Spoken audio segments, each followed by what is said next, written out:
2.8 million years ago, long before modern humans ever walked the earth.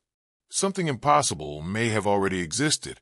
What if I told you that the ancient Sumerians, long believed to have lived just 6,000 years ago, were part of a far more ancient and forgotten chapter of history?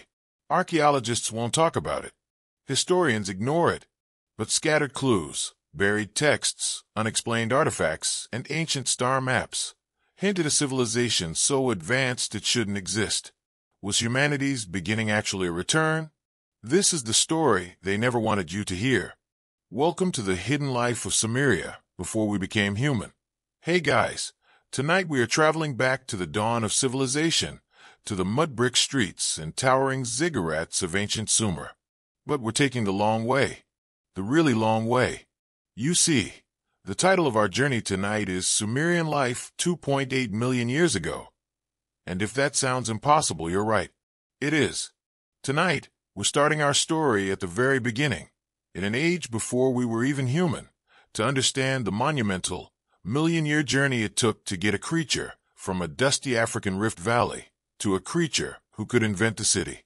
You're about to be dropped into a world so raw and unforgiving that, let's be honest, you probably wouldn't survive the first morning. So, before you get comfortable, take a moment to like the video and subscribe, but only if you genuinely enjoy what I do here. Let me know in the comments where you're listening from and what time it is. I love seeing how far these stories travel. Now, dim the lights, maybe turn on a fan for that soft background hum, and let's ease into tonight's journey together. There is no you. Not yet. Not the you that dreams and worries and remembers your first day of school. The consciousness you're wearing right now is a borrowed garment, a thin film of awareness stretched over a being that is both your ancestor and a complete stranger. The air you breathe is different, thicker, somehow, and filled with the smells of damp earth, strange blossoms, and the ever-present, metallic tang of distant water. This is the Afar Triangle in what will one day be called Ethiopia. The year is approximately 2,800,000 BC. There are no calendars, no years, only the slow, rhythmic turning of the seasons. The sun, a familiar but harsher friend, is just beginning to heat the cool morning air. You are not Homo sapiens. You are something earlier, something on the very cusp.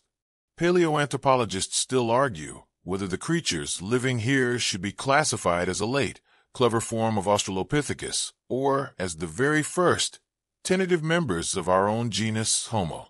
In 2013, a student will unearth a piece of a jawbone not far from here, the Ledigeror mandible, that will become the oldest known fossil evidence for our lineage, a perfect snapshot of this exact moment in time. But you don't know any of that. You just know that your stomach is a hollow ache, and the patch of trees you slept in offers little protection, now that the sun is up. Your world is a mosaic of grassland and thinning forest. It's not quite the sweeping, open savanna we often imagine. Think of it more as a parkland, dotted with acacia trees and thick riverine woodlands. It's a world in transition. The great, dense forests of your grandparents' grandparents are shrinking. The climate is slowly, inexorably drying out, and the open plains are expanding. This change is the engine of everything. It's the pressure cooker that is forcing your kind to adapt or vanish. Your body is a testament to this transition. You can still climb trees with an agility that would shame a modern rock climber. Your long arms and curved fingers, a legacy of a life spent in the canopy. But your legs are different. They are longer. Your feet have a developing arch, and you can walk upright for hours. A crucial skill for crossing the dangerous, exposed spaces between one patch of woods and the next. Your group, a small band of maybe 15 individuals, is stirring. There are no words, no good morning. Communication is a complex ballet of grunts, hoots, gestures, and intense, meaningful stares. You know who is dominant, who is subordinate, who is nursing a grudge from yesterday's squabble over a particularly juicy root. Social dynamics are everything. They are your life insurance policy in a world with no safety net. A lone hominin is a dead hominin. A grooming session, where you meticulously pick through a relative's fur, isn't just about hygiene. It's about reinforcing bonds, calming nerves, and saying, "I've got your back," without a single word. It's the original social network, and way more effective at getting rid of parasites than arguing with a stranger online. The world is loud, but not with sounds you would recognize. The roar of a creature you might mistake for a lion is actually a Dinofelis, a formidable saber-toothed cat. The grunting snuffles in the undergrowth could be a giant, short-faced hyena, powerful enough to crack any bone you leave behind. The sky isn't empty, either. Giant eagles, far larger than today's bald eagles, circle overhead, and they are not just looking for rabbits. They are perfectly capable of snatching a small or unwary member of your kind. This is the baseline of your existence, a low, humming frequency of constant, gnawing anxiety. It's not stressful in the way that missing a deadline is stressful. It's the stress of knowing that a moment's inattention, a single misstep, means you become part of the food chain. And so you begin to move. The goal is simple: calories. You are a professional scavenger and an opportunistic hunter of anything smaller and slower than you are. A fringe tidbit of information from our future is that this landscape isn't a parched desert it will one day become. The Sahara to the north is a region of lakes and rivers, and this part of Africa is far more lush than it appears in modern times. This means there are resources, but they are scattered. Your brain, still only about a third the size of a modern human's, is a remarkable map. You remember the location of a stand of fruit-bearing trees you visited last season. You recall the dry riverbed where you once found the carcass of a hippo, a bounty of unimaginable riches. That memory, the ability to plan and recall, is your greatest weapon. It's the ghost of the future, the first spark of the mind that will one day build Sumer. For now, it's just what will hopefully get you through the day. Your feet, tougher than any leather, make soft slapping sounds on the dry earth as you move. You are not at the head of the group. That's a privilege reserved for the large, grizzled male who earned his position through a combination of strength and social cunning. You're also not at the back, the most vulnerable spot. You're in the middle, a knot of females and younger relatives, a moving bubble of relative safety. Every rustle in the tall grass, every shadow that flickers at the edge of your vision, triggers a jolt of pure adrenaline. Your head swivels constantly, your wide-set eyes scanning the horizon, while your ears pivot towards the slightest unfamiliar sound. This isn't a conscious act of paranoia. It's a deeply embedded, life-sustaining reflex. Your internal GPS, honed by a lifetime of mapping this very landscape, is locked on a line of acacia trees near a rocky outcrop a few miles away. There are edible gums on those trees, and the rocks offer a good vantage point. The concept of breakfast doesn't exist. There's only the gnawing emptiness in your gut and the search for the next mouthful. This is the original grab-and-go lifestyle, though a bit more high-stakes than grabbing a coffee and a croissant. Your eyes, adapted for spotting subtle changes in the environment, notice a patch of disturbed earth. You pause, sniffing the air. One of the older females in your group, a master forager, sees it too. She approaches, and with a sharp stick she's been carrying, she begins to dig. You watch, learning. After a few minutes of hard work, she unearths a cluster of starchy tubers. They are fibrous, gritty, and taste of dirt, but they are a packet of pure energy. She eats one and, with a soft grunt of permission, allows you and a few others to share the rest. This is a crucial exchange. Sharing food, especially hard-won food, is another form of social glue. This is the core of your diet. Paleoanthropologists still debate just how much of your diet came from active hunting versus clever, opportunistic scavenging. But everyone agrees on the foundation plants. Your teeth, analyzed by scientists millions of years in the future, will reveal the isotopic signatures of a hugely varied menu. You ate leaves and fruits from trees, but also the tough grasses and sedges from the expanding savanna. You weren't a specialist. You were the ultimate generalist, a trait that gave you a massive advantage as the climate changed. While other animals who relied on a single food source dwindled, your kind survived by being willing to eat almost anything. and that includes things we might find less than appetizing. As you walk, you flip over a rotting log. A flurry of insect activity is your reward. You expertly snatch up grubs and termites, popping them into your mouth. They are fatty, packed with protein, and a far more reliable source of it than chasing down a terrified mammal. Forget the modern fad of the paleo diet. You'd laugh at a steak if it meant you had to ignore a perfectly good nest of crunchy, nutrient-rich ants. This is survival cuisine.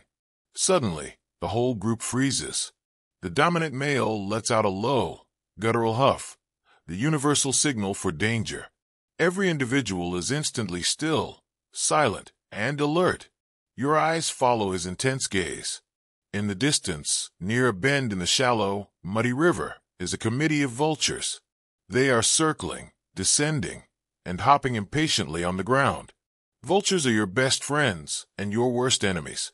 They are a giant, feathered signpost in the sky that screams, "Free food here."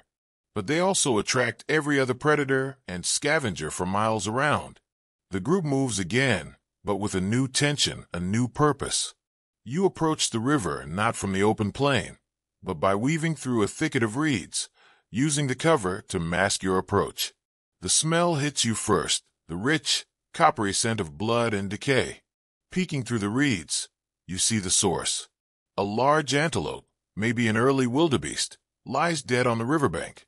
Its belly has been torn open by the original killer, which is nowhere to be seen. But the secondary diners have arrived. A pair of giant hyenas, their shoulders immensely powerful, are tearing off huge chunks of meat, their jaws crunching through bone with terrifying ease. Your group waits. You are not strong enough to challenge the hyenas directly. That would be suicide. You are playing a different game, a game of patience and nerve. You will wait until they have had their fill and moved on, and then you will rush in to claim the scraps. This is the scavenger's gambit. It's a dangerous calculation. Wait too long, and there will be nothing left but bone. Move in too soon, and you become the second course. As you crouch in the reeds, the hum of insects and the sound of the lapping water is strangely calming. Some theorists, pondering our deep connection to shorelines, have proposed that early hominins had a special affinity for water. They find it a fringe idea, but crouching here, with the water offering a potential escape route from land-based threats and the promise of shellfish and edible water plants, you can feel the logic of it. For now, though, all your attention is on the hyenas, on the prize, on the desperate, burning need for a proper meal. The sun is higher now, the day is getting hot, and your morning has only just begun. The hyenas, fat and lazy with their feast, finally amble away, their powerful jaws still slick with blood. They give your hiding spot a final, contemptuous glance before disappearing over a rise. The dominant male waits a few heartbeats longer, ensuring the coast is truly clear, then gives a low grunt. It's the signal. The group explodes from the reeds, a mad, desperate scramble to the carcass. The air is thick with the buzz of a million flies and the cloying, sweet smell of decay. You're not first to the prize, but you're not last. There are still scraps of meat clinging to the ribs and flanks, but the truly valuable parts, the brain, the liver, the heart, are locked away inside the tough, leathery hide and the cage of bone. Your teeth are strong, but not that strong. Your fingernails are useless. Frustration begins to build. This is the critical moment. This is the bottleneck of your existence. All this protein, all this life-sustaining fat, is right here, and you can't get to it efficiently. But one of the older members of your group, not the dominant male but a wiry, experienced female, doesn't scrabble at the hide. She has a different idea. She trots purposefully to the rocky riverbank, her eyes scanning the ground. You watch her, your own hunger momentarily forgotten, replaced by curiosity. She isn't looking for more food. She's looking for a tool. She selects two rocks, one a smooth, rounded cobblestone that fits comfortably in her palm, the other a larger, more angular piece of quartzite. She settles back on her haunches, placing the larger rock on a flat stone anvil. Then, with a practiced motion, she raises the cobblestone, the hammerstone, and brings it down with a sharp, controlled crack. It's not a clumsy bash. It's a precise art, a skill passed down through generations. She strikes the quartzite again, at just the right angle.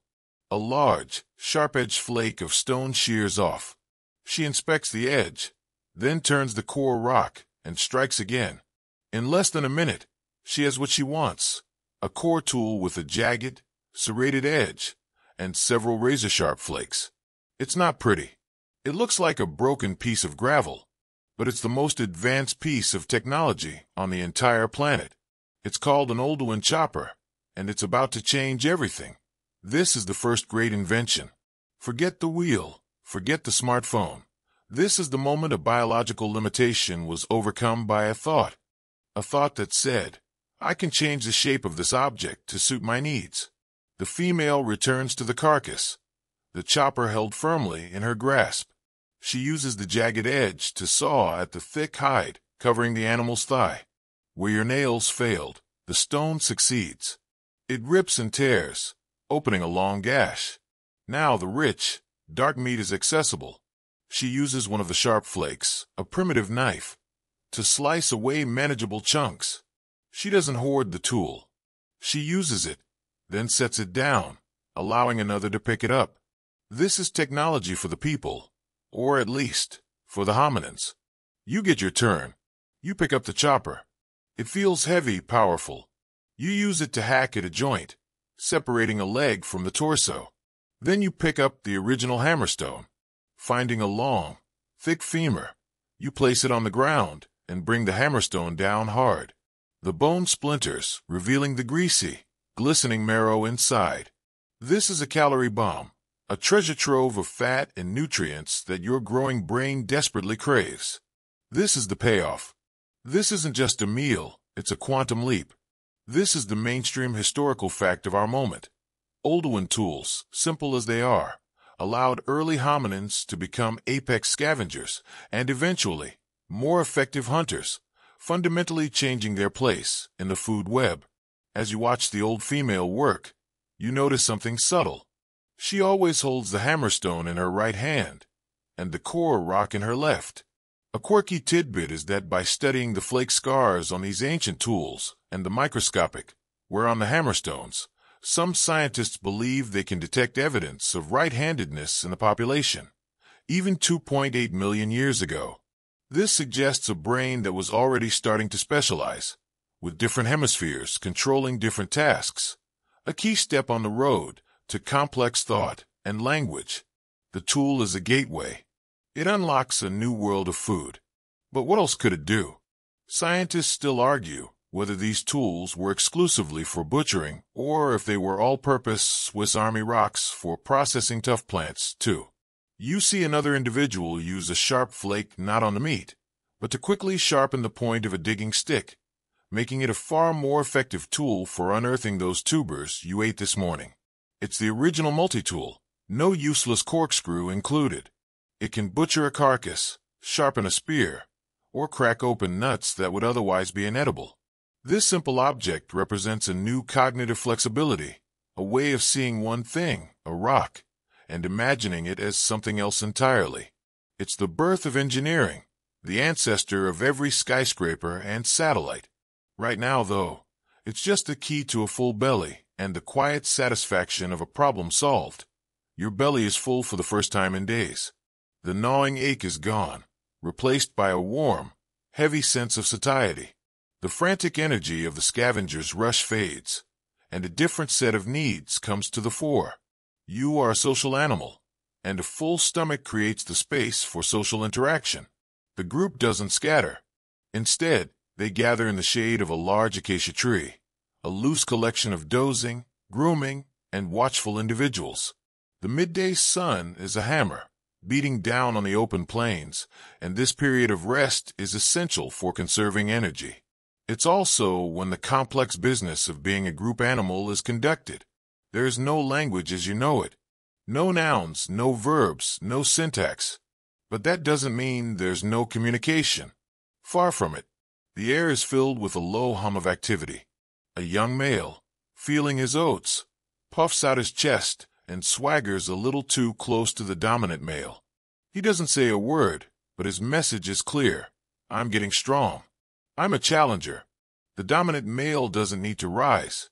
He simply meets the youngster's gaze with a flat, cold stare that lasts a few seconds too long. He might follow it with a short, sharp grunt and a subtle lifting of his upper lip to flash a canine. The message is received instantly. The young male deflates, averts his eyes, and moves away, the challenge rebuffed without a single physical blow. This is politics at its most primal, a constant negotiation of status and power written in the language of the body. You find a comfortable spot next to your mother. She is dozing, but your proximity is a comfort to both of you. You begin to groom her, your fingers deftly parting her coarse hair, searching for ticks, burrs, and bits of dried mud. She relaxes under your touch, letting out soft, contented grunts. This is more than just hygiene. This is the currency of your social world. Anthropologist Robin Dunbar famously proposed that language evolved as a more efficient substitute for this kind of physical grooming. A hominin can only groom one individual at a time, but with language, you can groom multiple people at once by telling a funny story, sharing a piece of gossip, or warning of a distant threat. Right now, you are living in the pre-language world Dunbar described, where social bonds are built and maintained one-on-one through the slow, patient intimacy of touch that a squabble breaks out nearby. Two females are arguing over one of the leftover leg bones from the carcass. The dispute escalates from angry chuffs to outright shrieks and threatening gestures. It looks like it might come to blows, a risky proposition when injuries can easily become infected and lead to death. Before it can, a third, older female intervenes. She is not the most dominant, but she is what we might call a peacekeeper. She places herself between the two squabblers, making placating, soft hoots. She reaches out and touches one on the arm, then the other, not grooming them, but simply making contact. It's a calming gesture, a social intervention that de-escalates the conflict. She is a diplomat, using her social intelligence to maintain the group's cohesion. Her actions benefit everyone. Internal conflict makes the group weak and vulnerable to external threats. This intricate social web is a defining feature of your existence. But how much of it was innate instinct, and how much was learned culture? This is a topic of intense scholarly debate. Historians still argue whether early hominins like yourself had the capacity for true culture, shared traditions, and learned behaviors passed down non-genetically. The standardized way in which you all make Oldowan tools, for instance, suggests a form of teaching, a transmission of knowledge. A quirky tidbit from primatology adds fuel to this fire. Different chimpanzee groups today have their own unique cultures, with some groups using sticks to fish for termites and others using stones to crack nuts, skills that are passed from mother to child. It's highly likely your world was the same, with different bands of hominins having their own unique traditions for finding food, making tools, or even greeting each other. You see this in microcosm when one of the youngsters in your group picks up two rocks and clumsily tries to imitate the tool-making it witnessed earlier. It bangs them together randomly, achieving nothing. The old female who made the original chopper watches for a moment, then ambles over. She doesn't give a lecture. She simply takes the rocks from the youngster, reorients them in its hands, and then, holding its hands in her own, guides it through the first successful strike. It's a do-as-I-do lesson, a silent transfer of a life-saving skill. This is the seed of culture, the first lesson in a school with no walls. As the sun begins to dip from its zenith, the lazy, social mood shifts. The air cools slightly. The need for water and a safe place to spend the night becomes the new priority. The group begins to stir. The unspoken consensus reached through a series of glances and preparatory movements. The afternoon will be another journey, another search, another set of calculations for survival. But the bonds reaffirmed during this midday rest will hold the group together. They're your shield, your encyclopedia, and your family. In a world without words, these connections are everything. The afternoon light paints the savanna in long, golden strokes, but the beauty of the landscape is a mask for its lethality. The relative safety of midday is over. The predators who sleep through the heat are beginning to stir, their own stomachs rumbling. Your group is on the move again, heading towards a line of dense trees near a water source, a place that offers both hydration and a vertical escape route for the night. The pace is quicker now, more purposeful than the morning's foraging wander. Every sense is on high alert. This is prime time for an ambush. The world is a tapestry of risk and reward. That patch of especially lush grass might hide a crouching predator. That quiet watering hole could have a crocodile lurking just beneath the surface, patient as stone. You've learned to read the signs. The sudden, panic flight of a flock of birds. The abrupt silence of the insects. The distant, agitated calls of other animals. These are all pages in your survival guide, written in a language older than words. Your brain is a supercomputer running a constant threat assessment. You see a flicker of movement in the tall grass. Is it the wind, or the twitch of a tail? You decide not to risk it, giving the area a wide berth. A moment of caution costs you nothing. A moment of carelessness costs you everything. Your calorie count for the day is good, thanks to the carcass, but your body is always planning for tomorrow. As you walk, you scan the ground for fallen nuts and fruits. You spot the bright red berries of a bush you know to be safe. You pause, expertly stripping a branch of its bounty, stuffing the sweet, tangy fruit into your mouth. It's a quick energy boost for the journey ahead. But a few feet away is another bush, its berries a tempting, glossy black. A youngster from the group, not yet fully educated in the local botany, reaches for one. Before it can, its mother swats its hand away with a sharp cuff and a guttural caw of disapproval. The lesson is clear and brutally effective. Not all food is food. Some food is death. This knowledge is as vital as tool-making, a botanical database passed from one generation to the next. One bad berry could incapacitate you, leaving you helpless. Suddenly, a genuine alarm call ripples through the group. It's not a drill. It's a high-pitched, frantic series of shrieks that means one thing, cat. Your head whips around, and you see it. Prowling at the edge of a thicket is a Dinofelis, a powerful saber-toothed predator. It's not as large as the more famous Smilodon, but it's stocky, immensely strong, and built for ambush. Its fangs are shorter and thicker, more like daggers than scimitars, perfect for inflicting devastating wounds. Panic erupts. The instinct is to scatter, but the group's discipline, born of 1,000 similar encounters, holds. You don't run blindly. You run together, a coordinated retreat towards the nearest climbable trees. The big males turn to face the threat, making themselves look as large as possible, shrieking, and grabbing branches to wave menacingly. It's a bluff, but a necessary one. They are buying time for the females and the young to get to safety. You don't hesitate. Your long arms and powerful shoulders, a heritage from your tree-dwelling ancestors, come into their own. You scramble up the rough bark of a broad-trunked acacia, your heart hammering against your ribs. You don't stop until you are high in the branches, looking down from a position of relative safety. The Dinofelis, deprived of the element of surprise and faced with a loud, coordinated defense, hesitates. It's a patient hunter.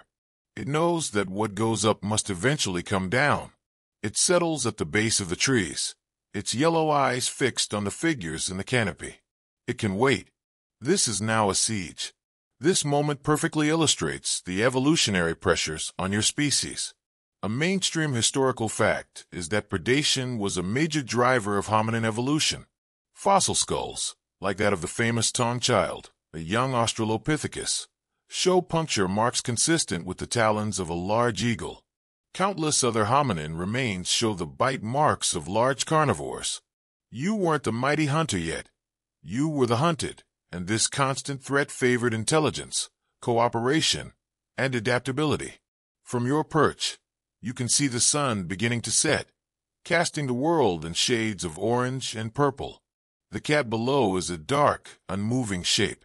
Night is coming, and night belongs to the predators. A quirky, fringe idea in anthropology is the aquatic ape hypothesis, which we touched on before. While it's not widely accepted, one of its arguments is that a shoreline environment would offer a refuge from land predators like this one. If you were cornered, you could retreat into the water. Crouching in this tree, you can almost feel the appeal of that theory. The waiting is a psychological battle. The group communicates in low hoots and reassuring gestures. A mother comforts her whimpering child. Two others groom each other. The familiar routine, a way of managing the terror. Scholars still argue whether your kind used designated home bases, or if you were nomadic, sleeping wherever you found safe spot. The evidence is ambiguous.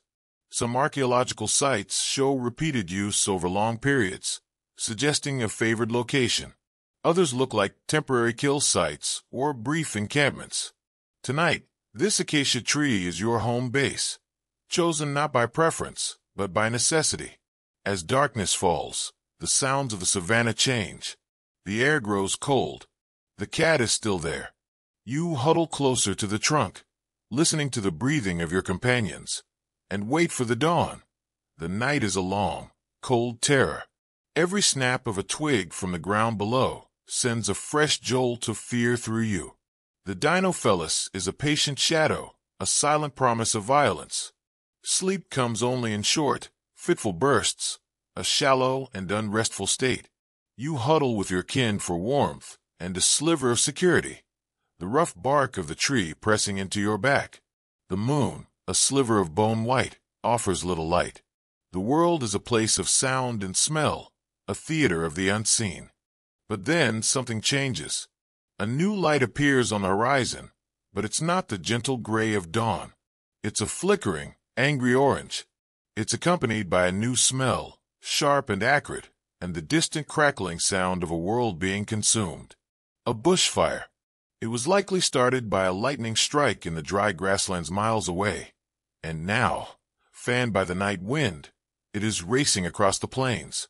For most animals, this is a signal for pure, unadulterated panic. The world is ending. From your treetop perch, you have a perfect view. The fire is a living thing, a roaring, devouring monster that paints the clouds above it in hellish light.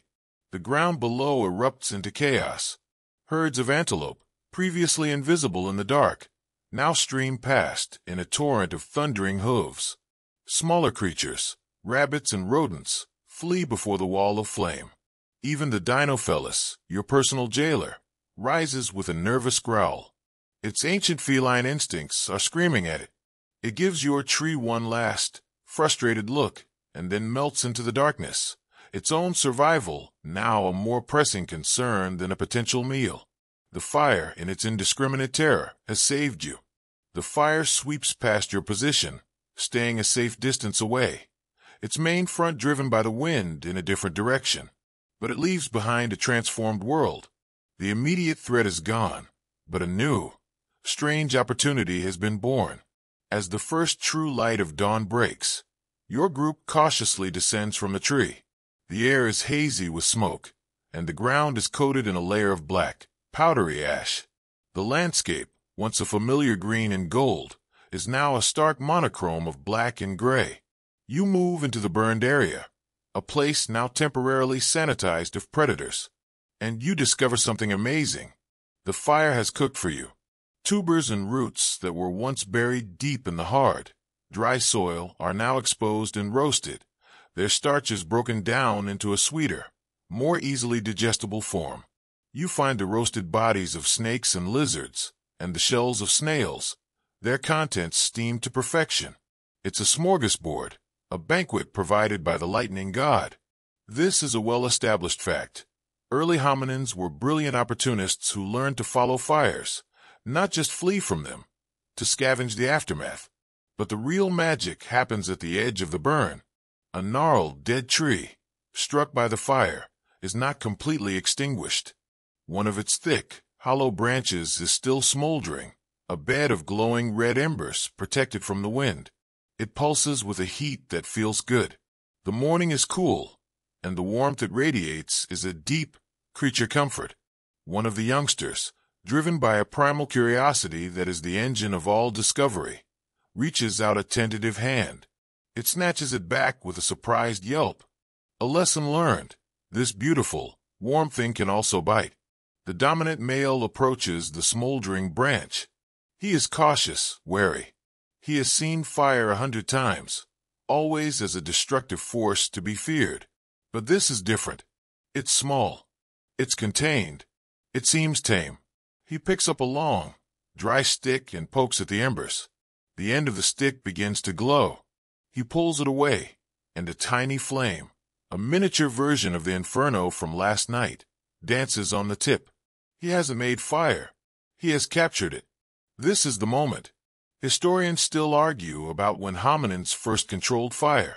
The evidence is notoriously difficult to interpret. A patch of burned earth at an archaeological site could be from a natural fire or a controlled hearth. But the consensus is that the use of fire began like this, opportunistically, long before hominins could create it at will. The earliest, somewhat controversial, evidence for controlled fire comes from sites like Wonderwork Cave in South Africa, dating back over 1 million years. The male carries the flaming stick as if it were a sacred object, which, in a way, it is. He brings it to the group's temporary encampment near the trees. He places it on the ground, and others, mimicking his actions, start to pile small, dry twigs around it. They learn quickly what the fire likes and what it doesn't. Green leaves make it hiss and smoke. Dry grass makes it flare up excitedly. They are feeding the beast, keeping it alive. A quirky, almost comical tidbit is that this new pet is also a fantastic garbage disposal. The leftover bones and scraps from yesterday's kill, which would normally attract scavengers, are tossed into the flames. They crackle and burn, vanishing into ash and eliminating the smell that would broadcast your location to every predator in the area. Fire is a cloak of invisibility. As dusk falls again, the world is transformed. Instead of huddling in a tree in the cold and dark, your group sits on the ground, bathed in a circle of warm, flickering light. The fire holds the shadows at bay. The eyes of nocturnal predators, which would normally be a source of terror, now just glint harmlessly out in the darkness, unwilling to approach the strange, dancing light. For the first time, your species owns the night. The fire provides warmth, protection, and a central point for the group to gather. It's a social magnet. You don't have the language to tell stories, but you sit and watch the faces of your kin illuminated in the shifting light, sharing a sense of security that is entirely new. This captured flame is more than a tool. It's a revolution that will cook your food, harden the tips of your wooden spears, and ultimately, light the way to a completely new kind of existence. Generations blur into one another like seasons. The world you inhabit now is not the same as the one where your distant ancestor first captured a flickering flame. We are jumping forward in time, a great leap across a chasm of millennia. We are no longer in the age of the first, tentative Homo species. We are somewhere new, both in time and in biology. The hominin you now inhabit is Homo erectus, a taller, stronger, and significantly brainier descendant. The world has continued to dry. The savannas have expanded, and your kind has expanded with them. You are no longer confined to Africa. You are a pioneer, part of the first great wave of hominin migration that has pushed into Asia and the edges of Europe. The changes are not just geographical, they are inside your skull. Your brain is now roughly twice the size of your Australopithecus ancestors. This is not a trivial upgrade. It's like going from a pocket calculator to a laptop. This bigger brain is an incredibly expensive piece of biological hardware. A modern human brain uses about 20% of the body's total energy budget, and yours is not far off. This voracious energy requirement has been a driving force of your evolution, a feedback loop that has changed everything about you. You need more calories and higher quality calories to feed this hungry brain. Remember that scavenger's gambit, waiting for the hyenas to finish? That's still part of your playbook, but it's no longer the main event. The control of fire was the game changer. Cooking food, a process some anthropologists call external digestion, is the key. Cooking breaks down tough plant fibers and animal proteins, making them far easier for your gut to absorb. It neutralizes toxins in plants and kills pathogens in meat. In essence, you are outsourcing some of your digestive system's work to the campfire. This is a huge energy saver.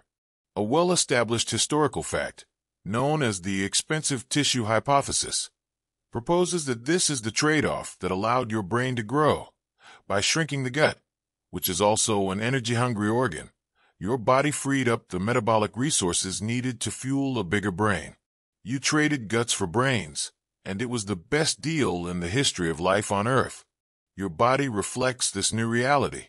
You are taller, with proportions much more like a modern human. Your legs are long and built for efficient, long-distance running. You are a marathon runner, capable of tracking herds of animals for miles across the hot plains, waiting for one to falter from heat exhaustion in a technique known as persistence hunting. Your teeth are smaller, your jaw less massive, because cooked food doesn't require the same heavy-duty grinding hardware. Your whole physique is leaner, more athletic, a testament to a diet richer in meat and a more active, wide-ranging lifestyle. But the most profound change is in how you think. With a bigger brain comes a more complex inner world. You have a better memory, allowing you to store a vast mental map of a much larger territory. You can plan further into the future, not just for the next meal, but for the next season. You can create more sophisticated tools. The simple old one chopper has been upgraded. Now you craft beautiful, symmetrical Acheulean hand axes. These are not just clumsy rocks. They are sculpted, pear-shaped, bifacial tools, flaked on both sides to a sharp, uniform edge. They require skill, patience, and a clear mental template of the desired final form. It's the difference between a child's drawing and an architect's blueprint. As you sit by the hearth, you watch one of the elders fashioning one of these hand axes. He turns the stone over and over in his hands, his movements precise and economical. He is not just thinking about the next strike.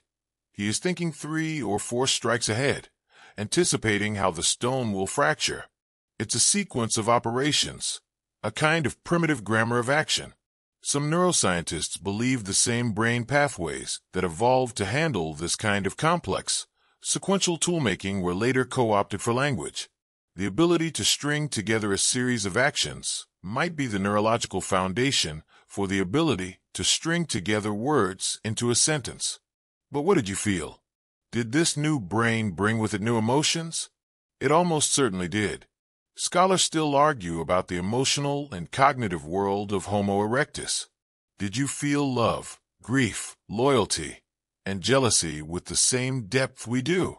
It's impossible to know for sure, but the complexity of your social life suggests it. You live in larger groups now, and managing the politics of a larger group requires a more sophisticated social intelligence, the ability to understand the minds and motivations of others. Here's a quirky tidbit.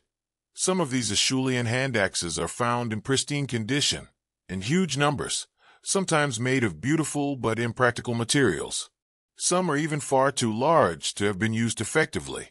This has led some researchers to a fringe but fascinating theory, that these weren't just tools. They were also status symbols, a way for a male to demonstrate his skill, intelligence, and good genes to a potential mate. A kind of prehistoric peacock's tail, carved from stone. Hey baby, check out the symmetry on my flint work. It's a joke, but it speaks to a deeper truth. The mind was no longer just a tool for survival. It was becoming a tool for social competition, for art, and for showing off. This new mind was capable of abstract thought, of seeing beauty in symmetry, of imposing an idea onto the raw material of the world. It was a mind on the verge of becoming self-aware, the final, crucial step on the road to becoming human. The sun is low, casting a warm, honey-colored light across the landscape. Your group is quiet, the usual hum of activity replaced by a somber stillness. You are not gathered around the main hearth. You are on a small hill overlooking the valley, near a rocky overhang that provides some shelter from the wind. In the center of the group lies one of the old females. She is not sleeping. She is still, her chest no longer rising and falling with the rhythm of breath. She was injured a few days ago, a fall during a hunt, and her leg was badly broken. The group cared for her, brought her food and water, protected her. But the wound festered, and last night, in the quiet hours before dawn, she died. Now, you are faced with a problem that is not about food or predators. It is a problem of the heart and mind. What do you do with the body? The pragmatic, animal response would be to simply abandon it. It's no longer a part of the group. It's just meat, and its presence will attract scavengers. For millions of years, that's what your ancestors would have done. But something is different now. You look at her face, so familiar, and you feel a pang of something hollow in your chest. A sense of loss. The social bonds that held you together in life seem to persist, in some strange way, even after death. One of the other elders, the woman's mate of many seasons, begins to act. He doesn't push the body away. Instead, he gently straightens her limbs. He closes her eyes.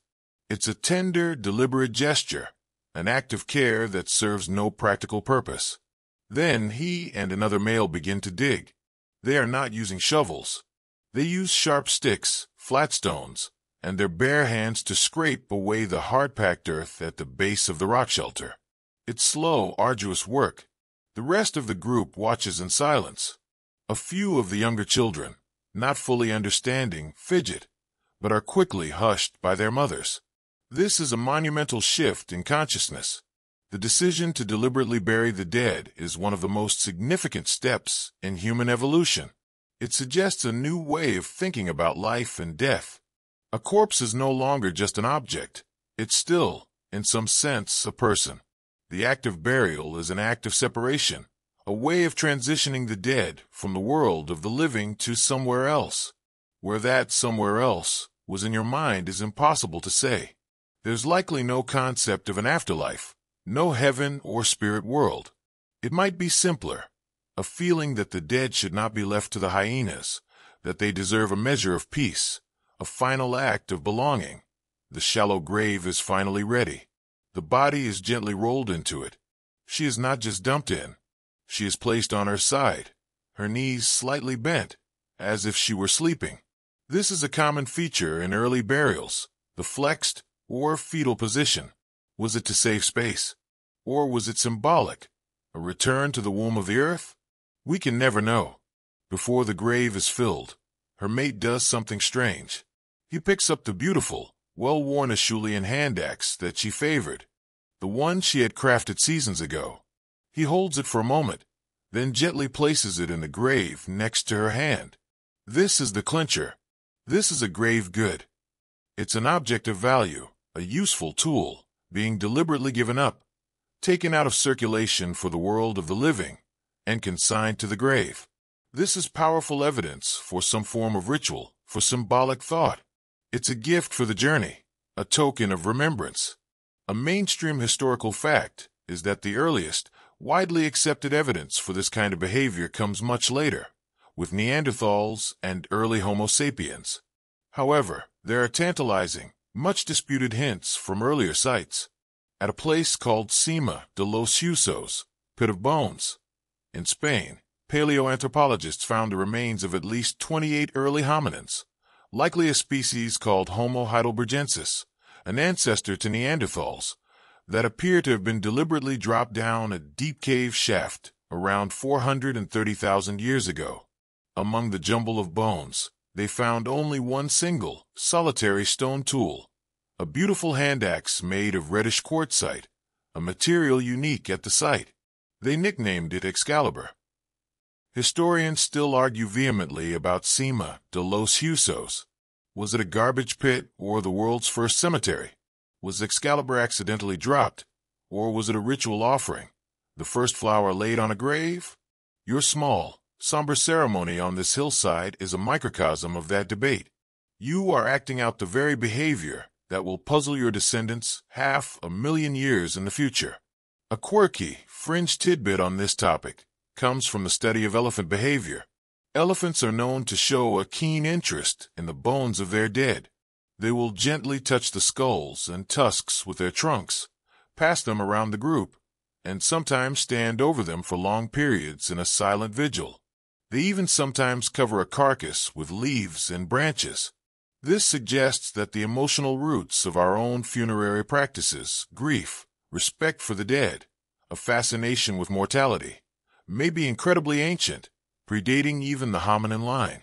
You watch as the others begin to push the excavated earth back into the grave, covering the body, hiding it from sight. The sun has now set. In the twilight, the act feels profound, final. There's no prayer, no eulogy. There is only the shared, silent understanding that something important has happened. You have not just disposed of a body. You have cared for a memory. You have drawn a line in the sand between your group and the rest of the animal kingdom. You have taken the first, tentative step into the world of belief. The days that follow the burial are different. A quietness lingers over the group, a shared memory that you have no words to describe.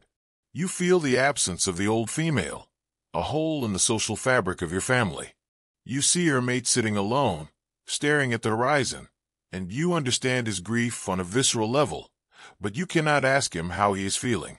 You cannot share a fond memory of the deceased. You can only offer the old comforts, a session of grooming, a piece of roasted meat, the quiet solidarity of your presence. The complex emotions stirred by the funeral have run headlong into the brick wall of your limited communication system. Grunts, gestures, and hoots are good for saying danger, or food here, but they are hopelessly inadequate for conveying, I miss her too.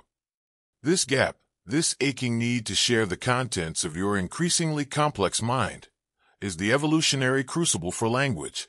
The origin of language is one of the hardest, most contentious problems in all of science. There is no fossil evidence for the first word ever spoken.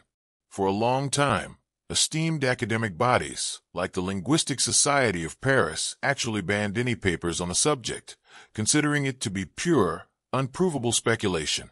Yet, sitting here in this prehistoric silence, you can feel the immense pressure building towards that creative explosion. How did it begin? Scholars still argue about the pathway. One theory is that it began with gestures. Your hands, already so skilled at making intricate stone tools, were a natural medium for communication. You can already point, mime actions, and use your hands to signify size and shape. Perhaps the first sentences were a complex game of charades, a way to communicate complex ideas, like, we need to go over the big hill, near the crooked tree, to find the herd of giant deer we saw last moon. It's a compelling idea, but it has a problem.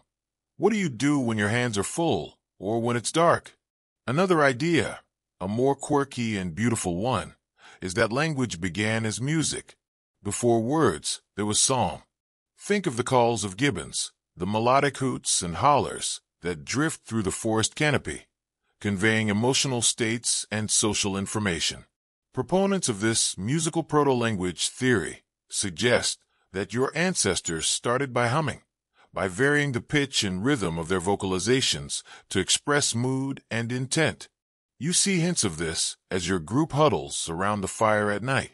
There are no conversations, but sometimes a low, humming sound will start up, and others will join in, creating a wordless, harmonizing choir.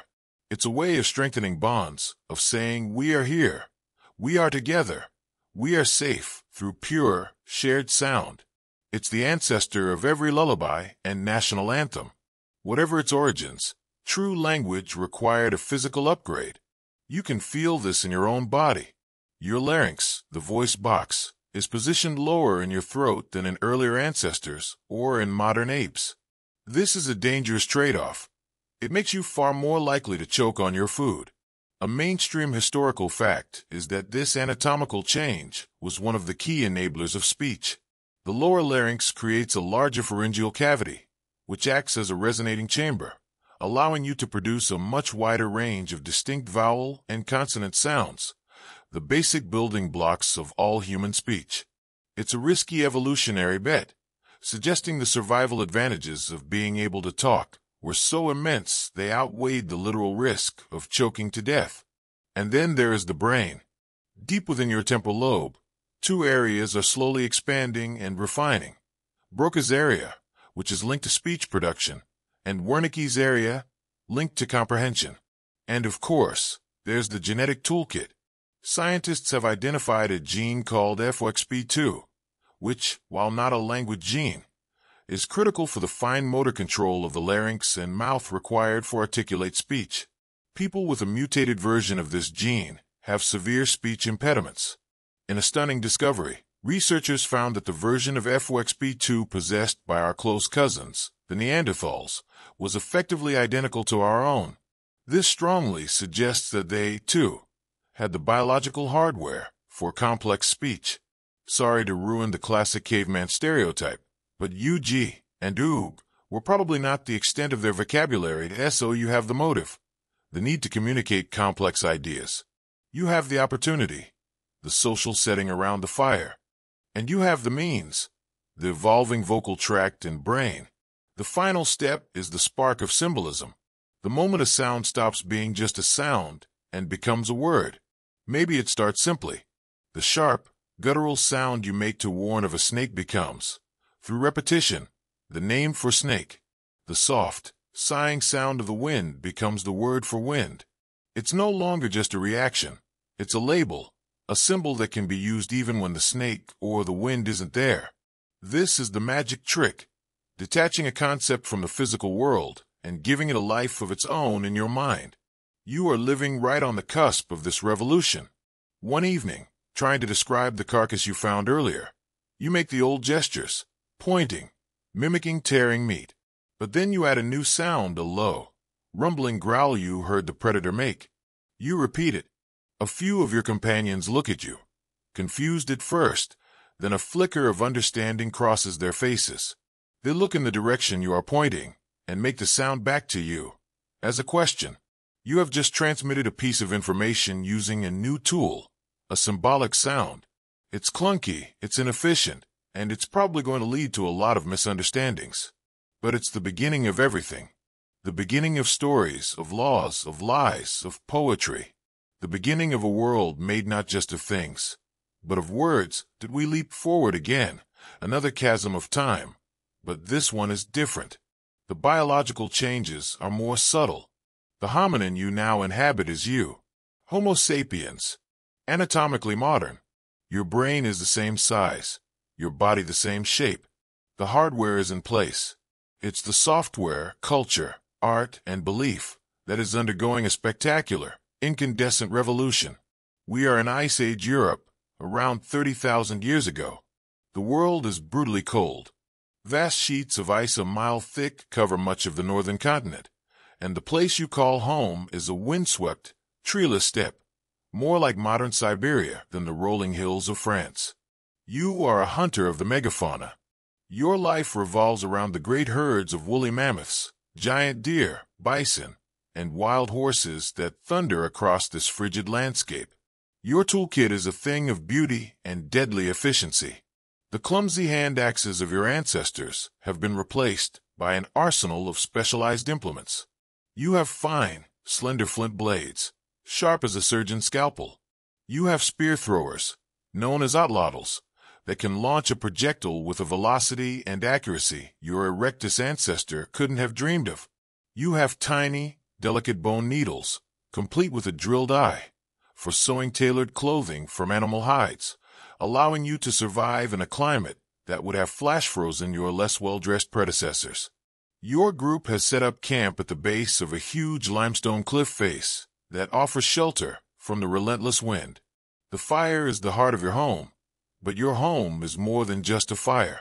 It's a tent-like structure made from mammoth bones and tusks, covered in stitched hides. Inside, it's smoky and smells of roasting meat and unwashed bodies, but it's a sanctuary of warmth and community in the vast, frozen wilderness. Around the fire, language flows. You are no longer limited to grunts and gestures. You are telling a story.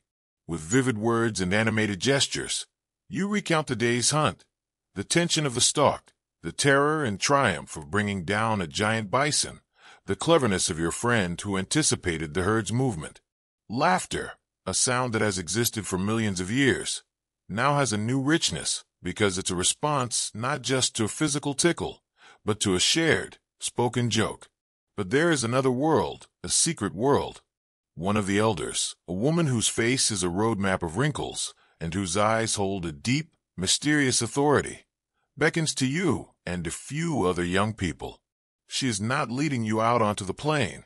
She is leading you towards the cliff face, to a small, unassuming crack in the rock, barely wide enough for a person to squeeze through. This is the entrance. You take a burning torch, a branch smeared with animal fat for a long, slow burn, and follow her into the earth. The air immediately changes. It's cold but still. The roaring wind of the outside world vanishes, replaced by a profound, echoing silence, broken only by the drip, drip, drip of water seeping through the rock. The passage is narrow and low. You have to crawl on your belly in some places, the rough, cold stone scraping your back. It's disorienting, frightening.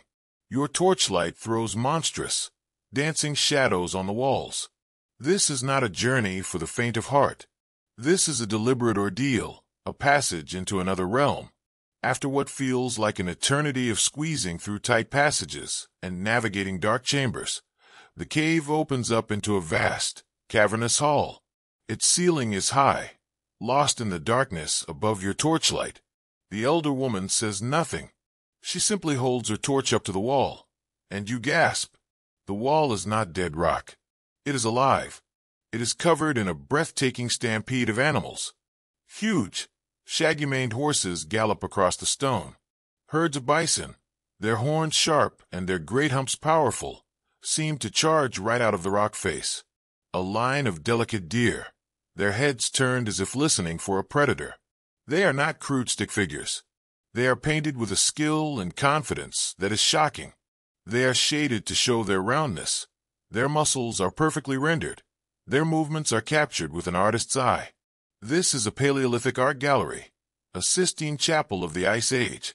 A mainstream historical fact is that caves like Lascaux and Chauvet in France, and Altamira in Spain, contain some of the most stunning and mysterious art ever created. The artists used natural pigments, black from manganese oxide or charcoal, reds and yellows from iron oxides, ochre, mixed with animal fat or cave water as a binder. They applied it with their fingers, with brushes made of animal hair, or by spraying the pigment through a hollow bone. A primitive airbrush. You watch as the elder prepares to add to the masterpiece. She has her palette, a flat stone stained with red ochre. She doesn't just paint on a flat surface. She uses the natural bumps and curves of the cave wall itself.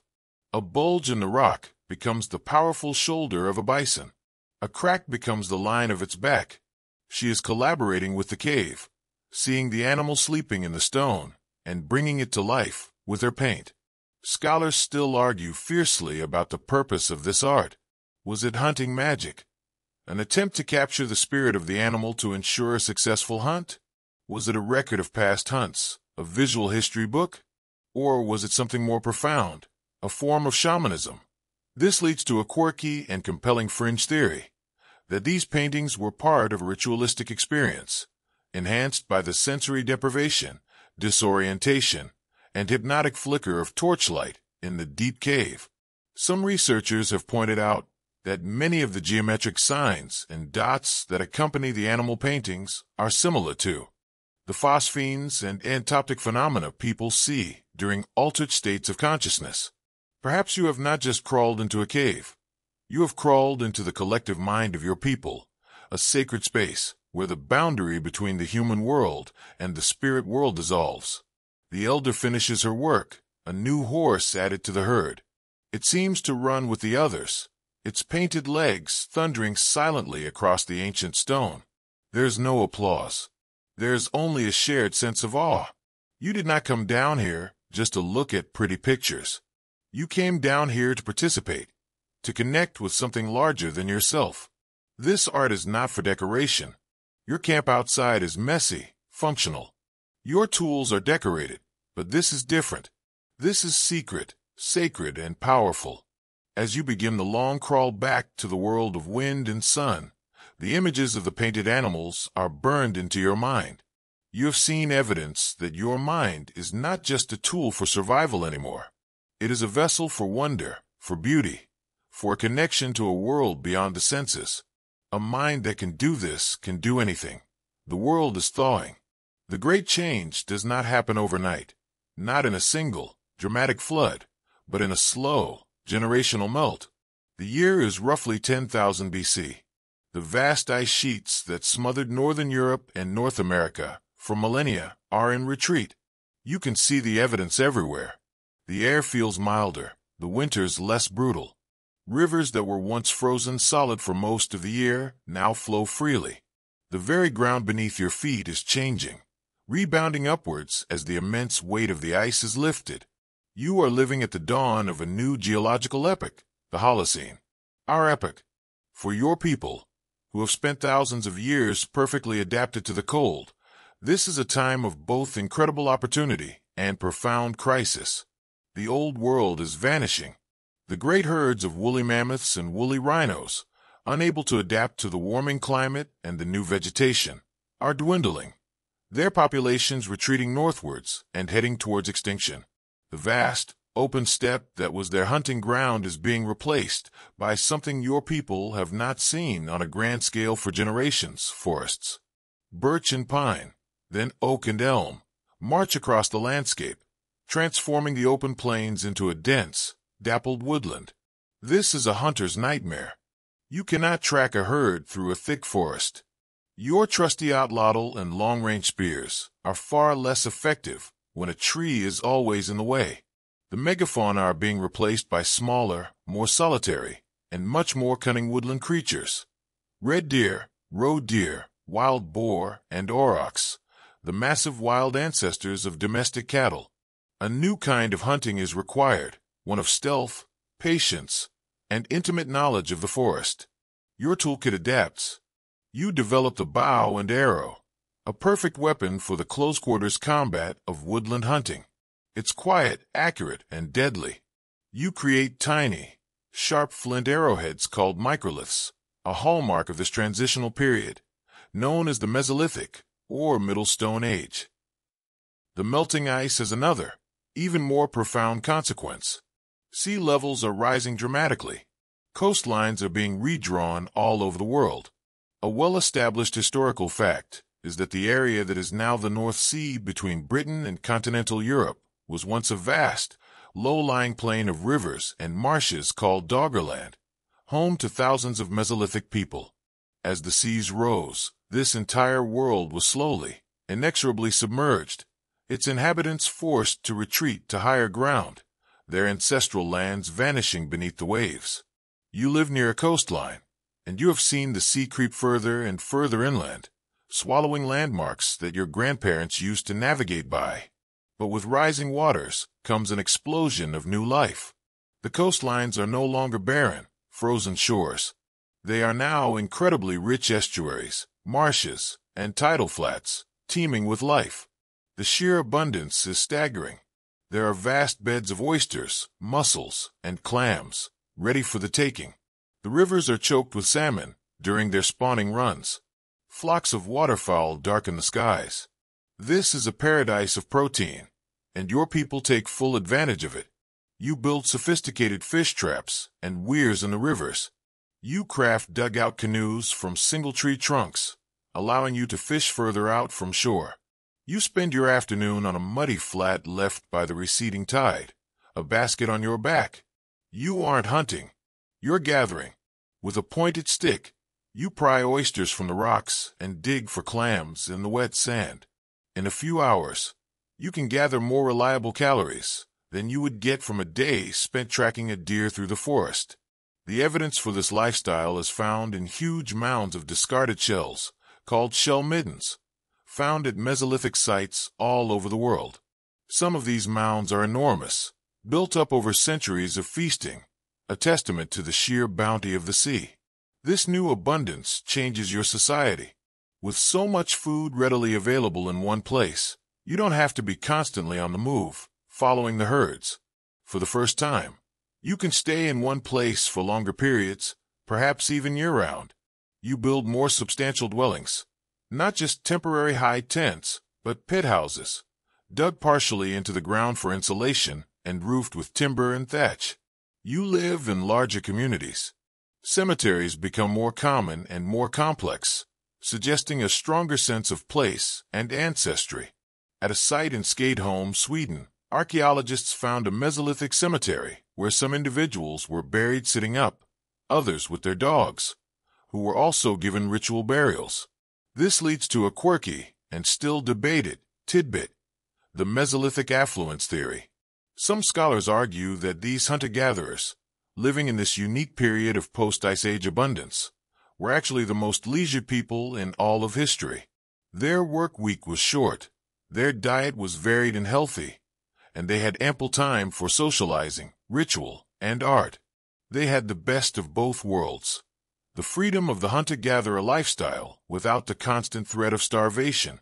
It was a golden age, a brief, happy window between the hardships of the Ice Age and the back-breaking toil that was to come. Historians still argue whether this period represents a true paradise lost, or if life was still, in the famous words of Hobbes, nasty, brutish, and short. Evidence of violence, disease, and periods of starvation certainly exists. But as you sit by the fire, feasting on roasted salmon and fresh oysters, the forest at your back, and the rich sea at your feet, you feel a sense of security and stability your ancestors could only have dreamed of. You have mastered a new world. The future seems bright, settled, and secure. You have no idea that over the horizon, a new idea is coming, an idea that will once again change everything, and not necessarily for the better. The idea of planting a seed. The good times can't last forever. That Mesolithic paradise, with its easy living and abundant seafood, was a beautiful but fragile bubble. The climate continues to change, populations are slowly growing, and the sheer success of your hunter-gatherer lifestyle is beginning to put pressure on the environment. The herds of deer are a little thinner than they used to be. The salmon runs are a little less spectacular. It's not a crisis yet, but the writing is on the wall. For a society built on taking from nature's bounty, there's a dawning, terrifying realization. What if the bounty runs out? You are living now in a world of competing ideas. Your people are aware of other groups, inland communities who are doing something strange, something revolutionary. They are not just gathering the wild grains that grow on the hillsides. They are actively planting them, tending them, and creating their own food. This new way of life is slowly spreading, an idea passed from village to village, and now it has arrived at your doorstep. You are faced with a choice, a gamble that will define the entire future of humanity. Do you stick with the familiar, proven way of the hunter, or do you take up the backbreaking, uncertain work of the farmer? The choice is not as obvious as it seems to us now. From your perspective, farming looks like a terrible deal. You watch the farmers, and their lives seem miserable. They work from sunup to sundown, stooped over, weeding, tilling the soil with primitive hoes made of stone and wood, and chasing away birds. Their diet is horribly monotonous. While you feast on salmon, venison, berries, nuts, and a dozen other wild foods, they eat gruel, a boring, tasteless porridge made from boiled wheat or barley, day after day after day. Their health is visibly worse. Skeletons from this transitional period show that the first farmers were shorter, had more vitamin deficiencies, more rotten teeth from the high carbohydrate diet, and more arthritis in their necks and backs from the endless toil. So why would anyone make this choice? The answer is not about a better life, it's about risk management. Hunting is a high-reward but high-risk strategy. You might feast on a deer one week and starve the next. Farming is a low-reward but low-risk strategy. The gruel is boring, but as long as the rains come, there will almost always be something to eat. A well-established historical fact, often called the worst mistake in the history of the human race by thinkers like Jared Diamond, is that agriculture wasn't adopted because it was better. It was adopted because it could support more people per square mile, even if those people were less healthy. In the long-term competition for land and resources, a small group of healthy hunters will always be outnumbered and pushed aside by a larger group of less healthy but more numerous farmers. You and your family decide to take the plunge. You clear a small patch of forest using stone axes and fire. It's brutal work. The land does not want to be tamed. You save some of the seeds from the wild einkorn wheat you gathered last season and push them into the soil. Then you wait and worry. You worry about the rain, about the sun, about pests, about blight. Your entire existence is now hostage to the weather. You have traded the freedom of the forest for a patch of dirt. This process of domestication is a two-way street. You are domesticating the wheat, but the wheat is also domesticating you. You select the seeds from the plants that are most useful to you, the ones with the biggest grains, the ones whose seeds don't shatter and fall to the ground when they are ripe. Over generations, the wheat itself changes, becoming completely dependent on you for its survival. A quirky tidbit is how this manifests in the archaeological record. Archaeologists can tell the difference between wild and domesticated wheat by looking at the rachis, the part of the stem that holds the seed. In wild wheat, the rachis is brittle, designed to break easily and spread the seed. In domesticated wheat, it's tough, selected by humans, so the precious grains stay on the stalk for easy harvesting. This tiny anatomical change is the signature of the Neolithic Revolution. As your first meager harvest comes in, a new set of problems arises. What do you do with all this grain at once? You can't eat it all. You need to store it. This sparks another wave of technological innovation. You learn to make pottery, firing clay pots that are strong enough to keep out moisture and pests. You build granaries, specialized huts to hold the community's surplus. And surplus is the key word. For the first time in human history, you have a storable form of wealth. You have more food than you need to eat right now. This surplus is the seed of civilization, but it's also the root of all evil. It creates inequality. The family with the bigger harvest or the larger granary has more power and status than the family whose crop failed. It creates conflict. That stored grain is a tempting target for raiders. Your once egalitarian society begins to stratify. New social roles emerge. The leader who organizes the harvest, the warrior who defends the granary, the priest who placates the rain gods. Historians still argue about how peaceful or violent this transition was. Was it a slow, voluntary adoption of a new lifestyle, or a wave of conquest, with farmers violently displacing the native hunter-gatherers? The evidence is mixed. In some places, it seems to have been a gradual blending of cultures. In others, mass graves with clear evidence of violent trauma tell a darker story. As you sit, eating your bland but filling portion of porridge, you look out at the forest that was once your home. You miss the freedom, the taste of wild meat, but you also feel a new kind of security. Your children might not eat as well as you did when you were young, but they are less likely to starve. You have made a pact with the earth, trading liberty for security, quality for quantity.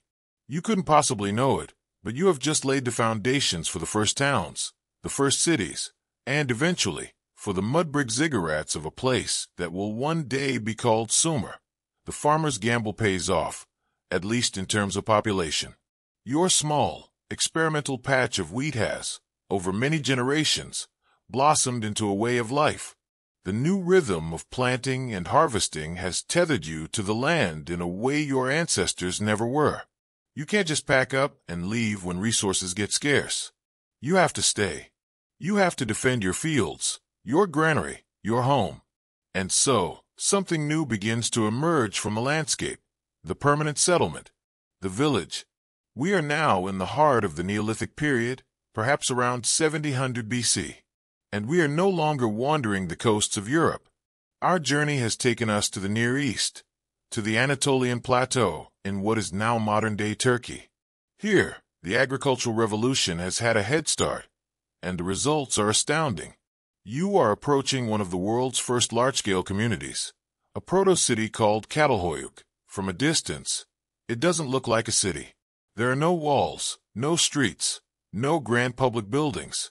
It looks more like a giant, sprawling beehive or a bizarre cubist hill, a single, contiguous block of mud brick houses all crammed together. There are no doors on the sides of the houses. The only way in or out is through a hole in the roof, accessed by a wooden ladder. To get to your house in the middle of the settlement, you have to walk across your neighbor's roofs. This unique architecture served as its own defense. To attack the town, an enemy would have to scale the outer walls of the houses and fight on the rooftops, a highly vulnerable position. It was a city that was also a fortress. You climbed the ladder leading down into your family's home. The interior is surprisingly spacious and sophisticated. The main room is large, with a central hearth for cooking and warmth. The smoke escapes through the same hole you just climbed through. The walls are plastered and whitewashed, and to your modern eye, the most striking feature is the built-in furniture. There are raised platforms for sitting and sleeping, clay ovens, and storage bins, all sculpted directly from the mud brick and plaster of the house itself. It feels organic, almost like living inside a sculpture. This house is more than just a place to live. It's also a tomb. A central, well-established historical fact about Catalhoyuk is its unique burial custom. When someone died, the body was typically left outside for a time to be excarnated, stripped of its flesh by vultures and the elements. Then, the clean bones were gathered and brought back into the house to be buried under the floor, usually beneath one of the sleeping platforms. This means you are literally sleeping on top of your ancestors. Your grandmother, your great-grandfather. Their bones are part of the very fabric of the home. This practice created a powerful, unbroken link between the living and the dead, a deep sense of lineage and belonging to a specific place. The walls of your home are not bare. They are covered in vibrant, stunning murals. This isn't a secret, deep cave art of your Paleolithic ancestors. This is art for the home, part of daily life. The paintings depict wild and dramatic scenes. There are hunting parties chasing giant aurochs. There are strange, geometric patterns that seem to shimmer and move. Most strikingly, there are paintings of huge vultures swooping down on headless human bodies, a direct and unflinching depiction of their funerary rituals. You also have sculptures. Protruding from the walls are the real horns of massive wild bulls, their tips polished, set into sculpted plaster heads. These bull bucrania are everywhere, a dominant and clearly powerful symbol. What does it all mean? Historians still argue about the religion and social structure of Catalhoyuk. Was it a matriarchal society, centered on the worship of a powerful mother goddess? This was a popular early theory, based on the discovery of numerous small, corpulent female figurines, the most famous being the seated woman of Catalhoyuk, a figure giving birth on a throne flanked by two felines. Or were these symbols more complex? Did the bulls represent a male principle in balance with the female? Was the society egalitarian? Or was it ruled by a priestly class who lived in the more elaborately decorated houses?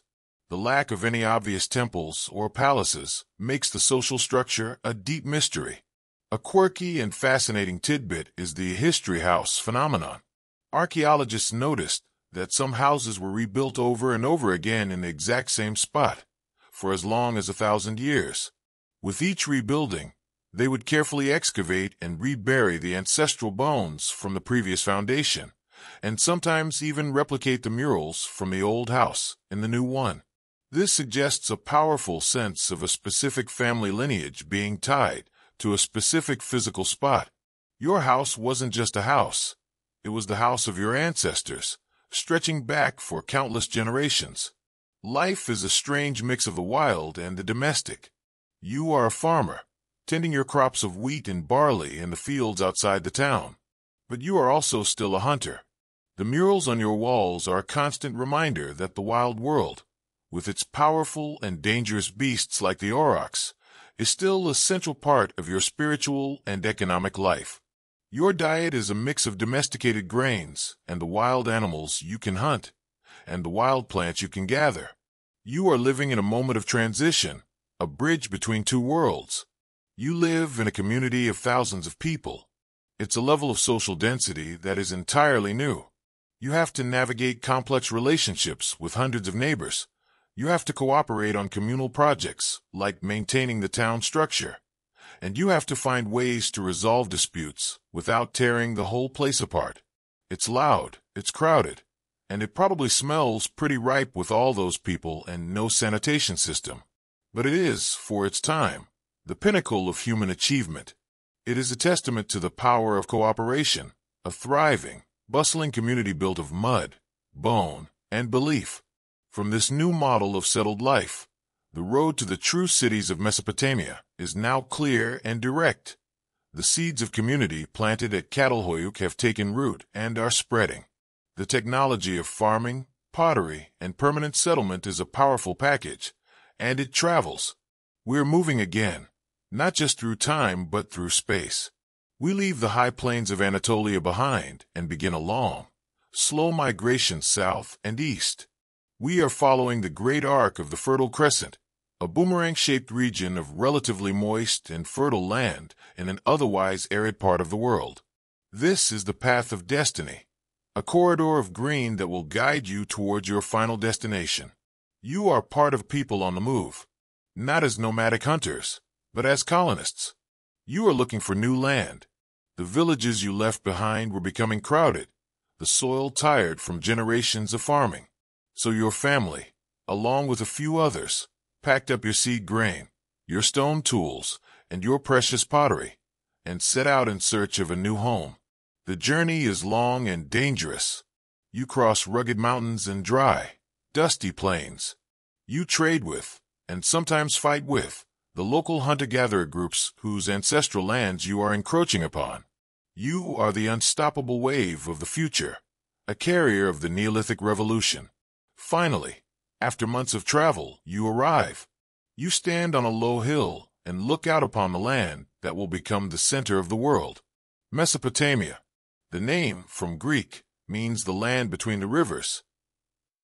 And there they are, the two lifelines of this entire region, the Tigris and the Euphrates. They flow down from the mountains you just crossed, two shimmering ribbons of silver and blue, carving a path through the flat, sun-baked plain. The land immediately around the rivers is a vibrant green, thick with reeds and date palms. But just a few miles away from the water, the green abruptly gives way to a harsh, khaki-colored semi-desert. This is a land of stark contrasts. It has no stone for building, no good timber, no metal ores. On the surface, it seems like a terrible place to build a civilization, but it has two things: in its abundance, sunshine and water. The problem is, they are rarely in the right place at the right time. The rivers are wild and unpredictable. In the spring, when the snows melt in the mountains, they flood catastrophically, wiping out everything in their path. In the scorching heat of summer, the land away from the riverbanks cracks and turns to dust. To survive here, let alone prosper, requires a new level of cooperation and ingenuity. A single family cannot build a system to control the floods. A single village cannot dig a canal long enough to bring water to the fields miles away from the river. You have to work together on a massive scale. This is the challenge that will forge the world's first true civilization. The mainstream historical fact here is that the immense environmental challenges of southern Mesopotamia were the direct catalyst for the development of complex, large-scale society. The need to manage the water, a practice known as irrigation, forced people to create a new kind of social organization. You and your people settle on a promising bend in the Euphrates. Your first task is not to plant crops, but to manage the water. You begin the backbreaking work of digging. With stone hoes and woven baskets, you build up earthen dikes along the riverbank to protect your future fields from the spring floods. Then you dig a channel, a small canal, leading from the river to a patch of dry but fertile soil. It's an enormous undertaking, requiring the coordinated labor of every able-bodied person in your community. There are arguments, disputes over who is doing their fair share of the work. A leader emerges, not necessarily the strongest, but the one best able to organize the labor and settle the arguments. When the canal is finished, it's a moment of magic. A simple sluice gate is opened, and the life-giving water of the Euphrates flows down your man-made channel, turning the parched, dusty earth into dark, rich mud. Now you can plant.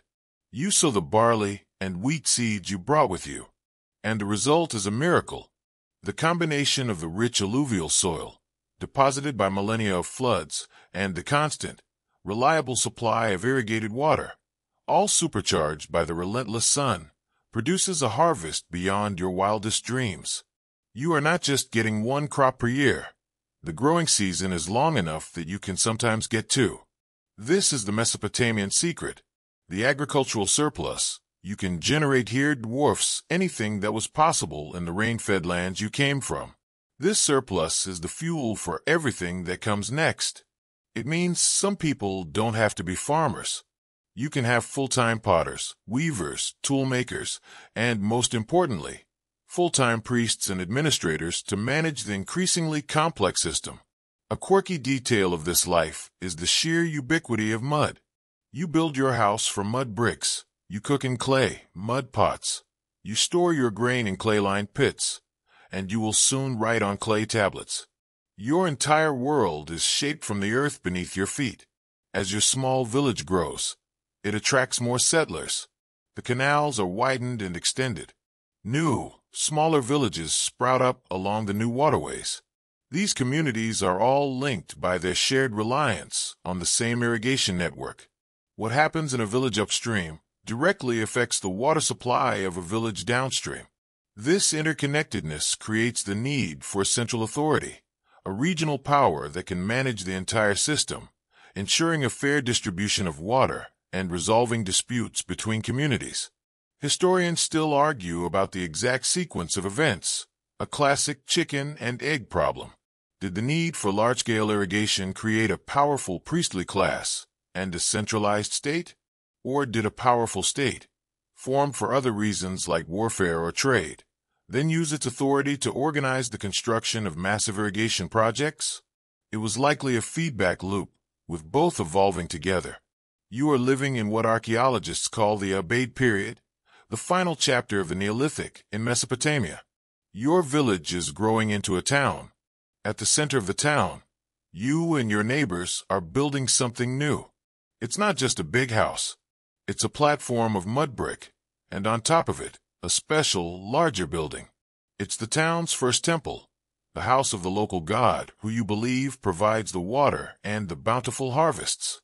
It's a small start, but this temple is the seed of the ziggurat, and your town is the seed of the city. You have arrived. You are standing on the ground where history itself will be invented. The sleepy Abade town, with its simple mud brick temple, has exploded. Generations of surplus, innovation, and population growth have given birth to a phenomenon the world has never seen before. We are standing at the gates of Uruk in the late 4th millennium BC. This is not a town. This is a city, the first true city on planet Earth. The scale is almost incomprehensible to you, a descendant of small village farmers. The city is surrounded by a massive defensive wall, miles in circumference, studded with watchtowers. According to later legends, it was built by the mythical king Gilgamesh himself. The wall is a statement. It separates the world of the city, the world of order, gods, and civilization, from the wild, unpredictable world outside. As you pass through one of the great gates, your senses are overwhelmed. The sheer density of people is staggering. Tens of thousands of them. The air is thick with a cacophony of sounds. The bleating of sheep being herded to the temple for sacrifice, the hammering of a coppersmith, the shouts of merchants hawking their wares, the chatter of a dozen different dialects from people who have come from villages all over the region. The streets are narrow, winding, and unpaved. There's no city planning here, no neat grid. It's an organic labyrinth of mud brick houses, workshops, and courtyards that has grown over centuries. Donkeys, the primary beast of burden, jostle for space with pedestrians. The smell is potent. It's a rich stew of wood smoke, baking bread, livestock, human sweat, and the ever-present, slightly fishy scent of the nearby canals and marshes. You have to watch where you step. There is no sewage system, and people simply throw their refuse into the street. It's a dirty, chaotic, vibrant mess. You see people from every walk of life. There are farmers coming into the city to trade their barley for pottery. There are fishermen carrying nets heavy with shimmering carp from the Euphrates. You see craftspeople of astonishing skill. In one open-fronted workshop, a potter sits at a new invention, the potter's wheel. Instead of slowly coiling the clay by hand, he can now throw a pot in minutes, his hands magically shaping the spinning lump of clay into a perfectly symmetrical vessel. The sheer quantity and standardization of the pottery is a testament to this new mass-production technology. A mainstream historical fact is that the Uruk period saw an explosion in specialized crafts, driven by new technologies and the concentration of consumers in the city.in another workshop. You see artisans working with materials that are utterly foreign to this mud plain. They are carving intricate scenes into cylinder seals made of lapis lazuli, a brilliant blue stone that has been imported from the mountains of what is now Afghanistan, thousands of miles away. They are casting tools and weapons from copper, the ore for which has been brought from Oman or the mountains of Anatolia. This is evidence of a vast, sprawling trade network that connects Uruk to the wider world. The city is a hub, a magnet for goods and people. As you navigate the maze of streets, you look up, and your eyes are drawn to the center of the city, to what dominates the skyline, the temples. These are not the humble, one-room shrines of your ancestors. These are monumental structures, the spiritual and economic hearts of the city. You see the Anu Ziggurat, a huge, step platform of brick, on top of which sits the famous White Temple, its walls whitewashed, so they gleam in the brilliant sun, visible for miles across the flat plain. This is the sacred mountain, the home of the sky god Anu, a man-made link between the earth and the heavens. You wander towards another temple complex, dedicated to the city's most important deity, Inanna, the powerful and unpredictable goddess of love, war, and fertility. This is the Inanna precinct, and it's a sprawling complex of courtyards, storehouses, and administrative buildings. The walls are decorated in a unique and beautiful style, known as cone mosaic. Thousands upon thousands of small, painted clay cones have been pressed into the wet plaster of the walls, their flat ends forming vibrant, geometric patterns of red, white, and black that shimmer and change in the light. It's an incredible expenditure of labor, a testament to the city's devotion to its patron goddess. But this temple is not just a place of worship. It's also the bank, the central warehouse, and the administrative headquarters of the city. Inside these walls, you would see scribes, a new class of educated professionals, keeping track of the vast wealth that flows into the temple's coffers. They are counting sacks of barley, jars of beer, and heads of livestock. This is the world's first bureaucracy. The priests who run this institution are the most powerful people in the city. They control the land, organize the labor for public works, and manage the distribution of rations to the thousands of people who work for the temple. Historians still argue about the nature of Uruk's political structure. Was it a temple state, where the high priest was the ultimate ruler? Or was there also a secular leader, a king or chieftain, who worked alongside the temple authorities? The evidence is ambiguous, but it's clear that the temple was the dominant institution, the engine of the city's economy. A quirky and very human tidbit from this period are the bevel-rimmed bowls. Archaeologists have found these crude, mass-produced clay bowls in their tens of thousands all over Uruk and its colonies.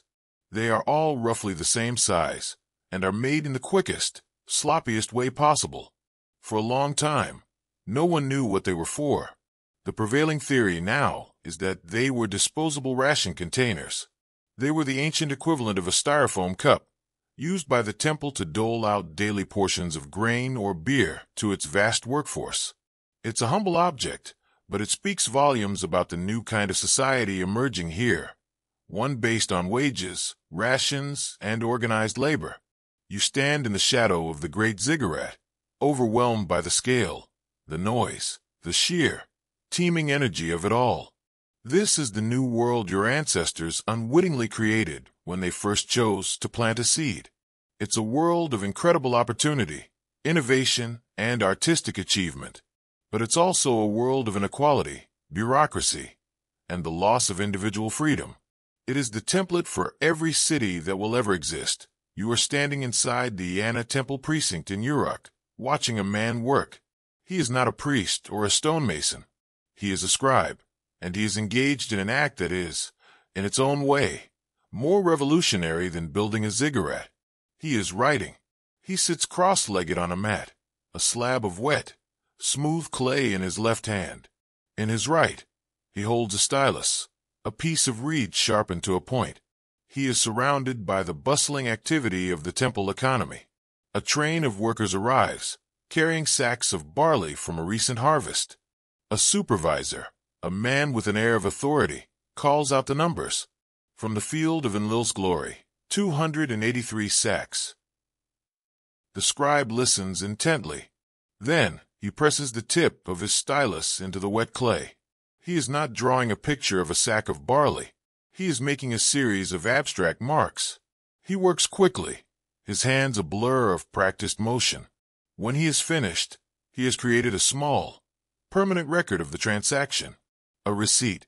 This is the birth of writing, and it's not born from a desire for poetry or storytelling. It's born from the mundane, inescapable reality of bureaucracy. The city-state of Uruk had become so large, its economy so complex, that the human memory was no longer a reliable accounting tool. A priest couldn't possibly remember how many sheep were owned by the temple, how much grain was owed by a particular farmer, or how many rations were given to a work crew last month. To prevent chaos, theft, and disputes, they needed a way to record things permanently and objectively. Writing was invented to do the temple's bookkeeping. You lean closer, trying to understand the marks on the clay tablet. It's a script that is still in transition. A few years ago, the system was purely pictographic. To record 2 sheep, a scribe would draw a simple picture of a sheep, and then make 2 marks. But this was slow and cumbersome. How do you draw a picture of owed or delivered? The system you are seeing now is a major leap forward. The scribe still uses a symbol that is recognizably derived from a picture of a barley stalk to represent barley, but he also uses other marks to represent numbers and abstract concepts. The most important innovation is the rebus principle. This is the clever trick of using a picture of one thing to represent the sound of another, unrelated thing. It's like drawing a picture of a bee and a picture of a leaf to represent the word belief. The Sumerian language was full of short, monosyllabic words, which made it perfectly suited for this kind of punning. For example, the Sumerian word for arrow was ti. The word for life was also ti. So, a scribe could draw a picture of an arrow to represent the abstract concept of life. This was the breakthrough moment. It was the point where writing shifted from representing things to representing the sounds of spoken language. The scribe finishes his tablet and sets it in the sun to dry. Once baked, this clay tablet will be almost indestructible. A mainstream historical fact is that the durability of these clay tablets is the reason we know so much about Mesopotamia. While other ancient civilizations wrote on perishable materials, like papyrus or parchment, which have long since rotted away, the Sumerians wrote on mud, fires that destroyed their cities, and libraries often had the unintended effect of baking the clay tablets, preserving them for archaeologists to find thousands of years later. It's a library made of rock. You watch as another scribe works on a different kind of document. He is not recording sacks of grain. He is using a cylinder seal, a small, tube-shaped stone, into which a unique design has been intricately carved in reverse. He rolls the seal across a fresh piece of clay, and it leaves a beautiful, repeating pattern in relief. This is a signature, a mark of ownership or authority. Every person of any importance had their own unique seal. It was used to sign contracts, seal containers, and mark property. It was a vital piece of personal identity in an increasingly anonymous city. Over the next few centuries, the script you are watching will evolve. The slow, Curvy lines of the early pictographs are inefficient to draw in wet clay. Scribes discover that it's much faster to press the wedge-shaped tip of a reed stylus into the clay, creating a series of short, straight marks. This new style of writing is what we call cuneiform, from the Latin cuneus, meaning wedge. It is one of the longest-lived writing systems in human history, used for over 3,000 years to write a dozen different languages. Historians still argue about whether writing was invented once in Sumer and then spread, or if it emerged independently in other places like Egypt, China, and Mesoamerica. While Sumerian cuneiform is the oldest currently known, the near-simultaneous emergence of writing in Egypt suggests that the idea might have been in the air in the ancient world, or that they were both inspired by a common, earlier, and now lost, system of symbols. A quirky and charming tidbit is what happens when writing breaks out of the temple storeroom and into the classroom. Archaeologists have found thousands of tablets from scribal schools. On them, we see students practicing their signs over and over again. We see their teachers writing out model texts on one side of a tablet, and the students' clumsy attempts to copy them on the other. And we find their homework assignments, complete with their teachers' corrections in the margins. We even have tablets filled with complaints about school life, tales of mean teachers, difficult lessons, and getting caned for sloppy work. It's a strangely relatable glimpse into the life of a student 4,000 years ago. For now, though, this power is held in the hands of a tiny, educated elite. The ability to read and write is a form of magic, a skill that separates the rulers from the ruled. But the genie is out of the bottle. This simple act of pressing a reed into clay has fundamentally rewired the human brain and restructured society.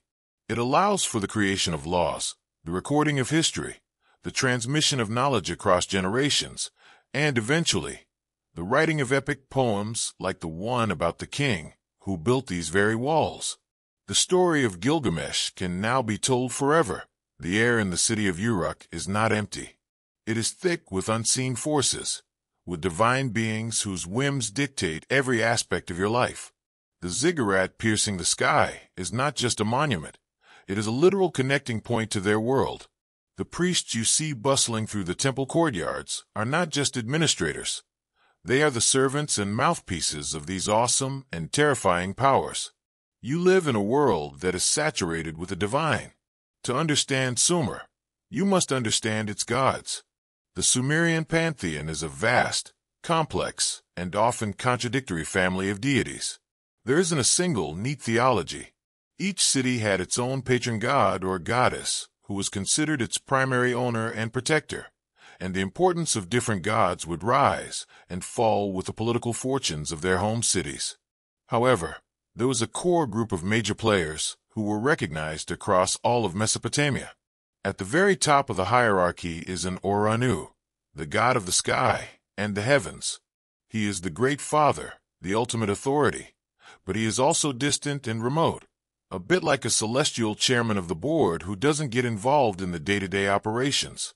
His temple, the white temple you saw gleaming atop its ziggurat, is a place of immense prestige, but you don't really pray to him for help with your daily problems.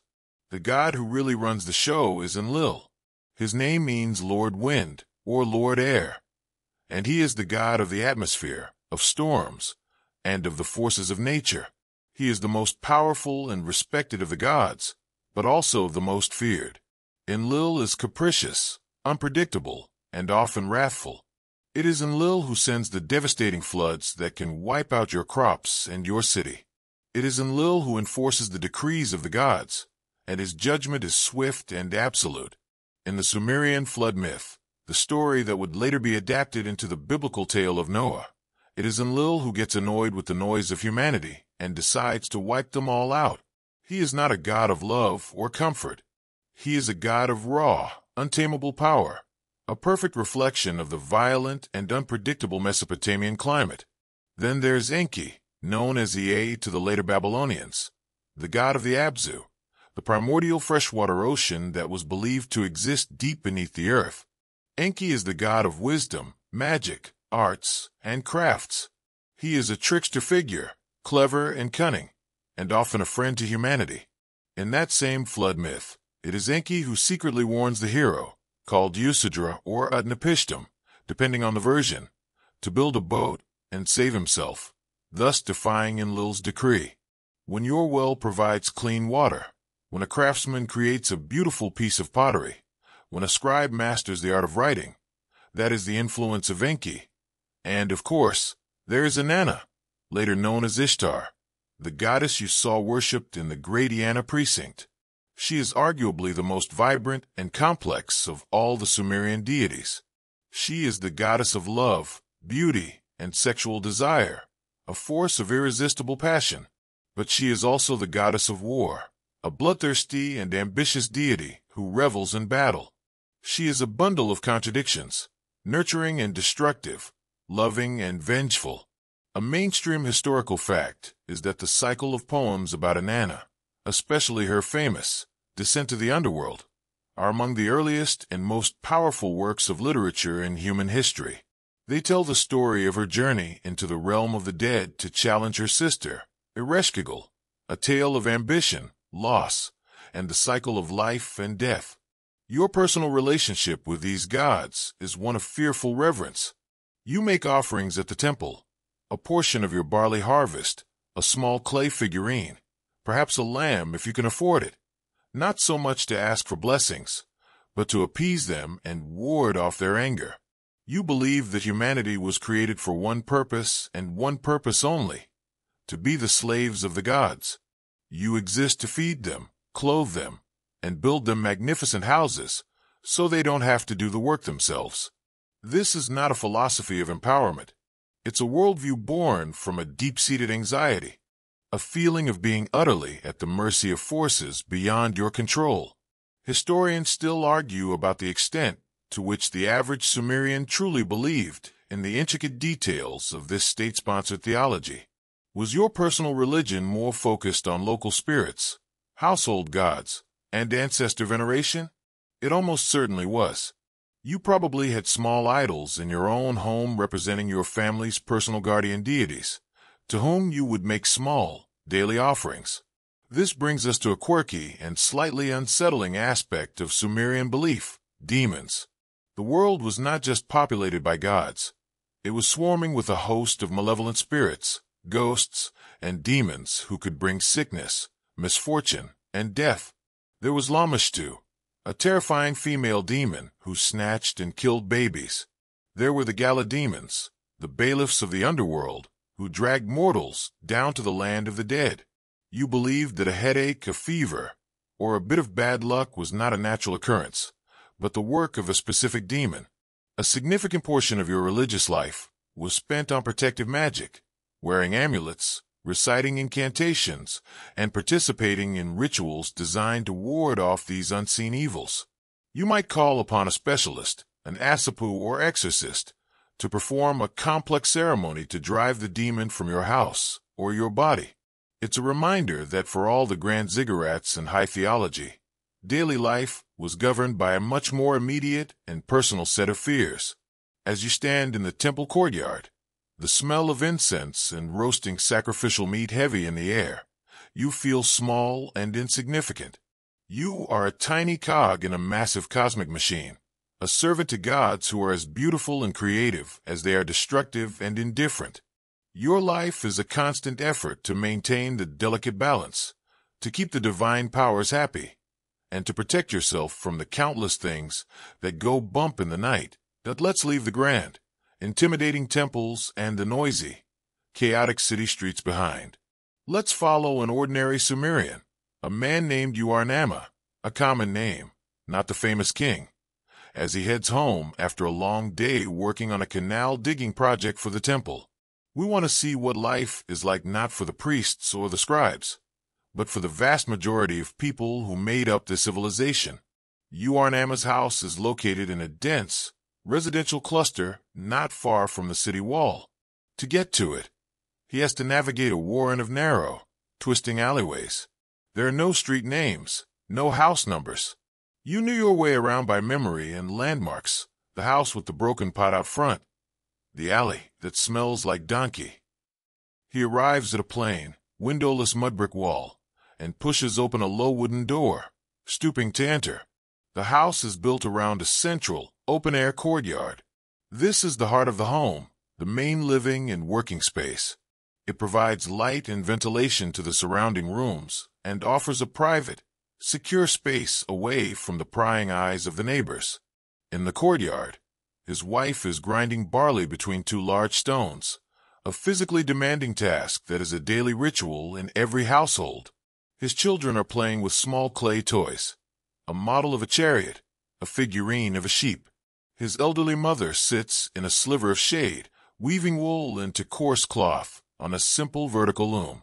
A mainstream historical fact is that textiles were a cornerstone of the Mesopotamian economy, with Sumerian wool being a major export.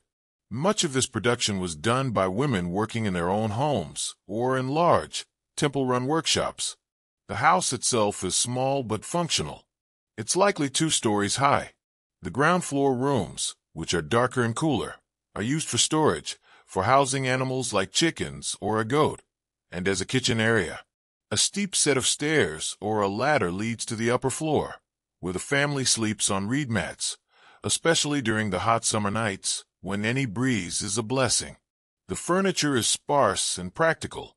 A few chests for storing clothes, some pottery for water and food, and perhaps a small shrine in the corner dedicated to the family's personal guardian deity.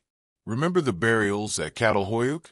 That tradition has continued, though it's less universal.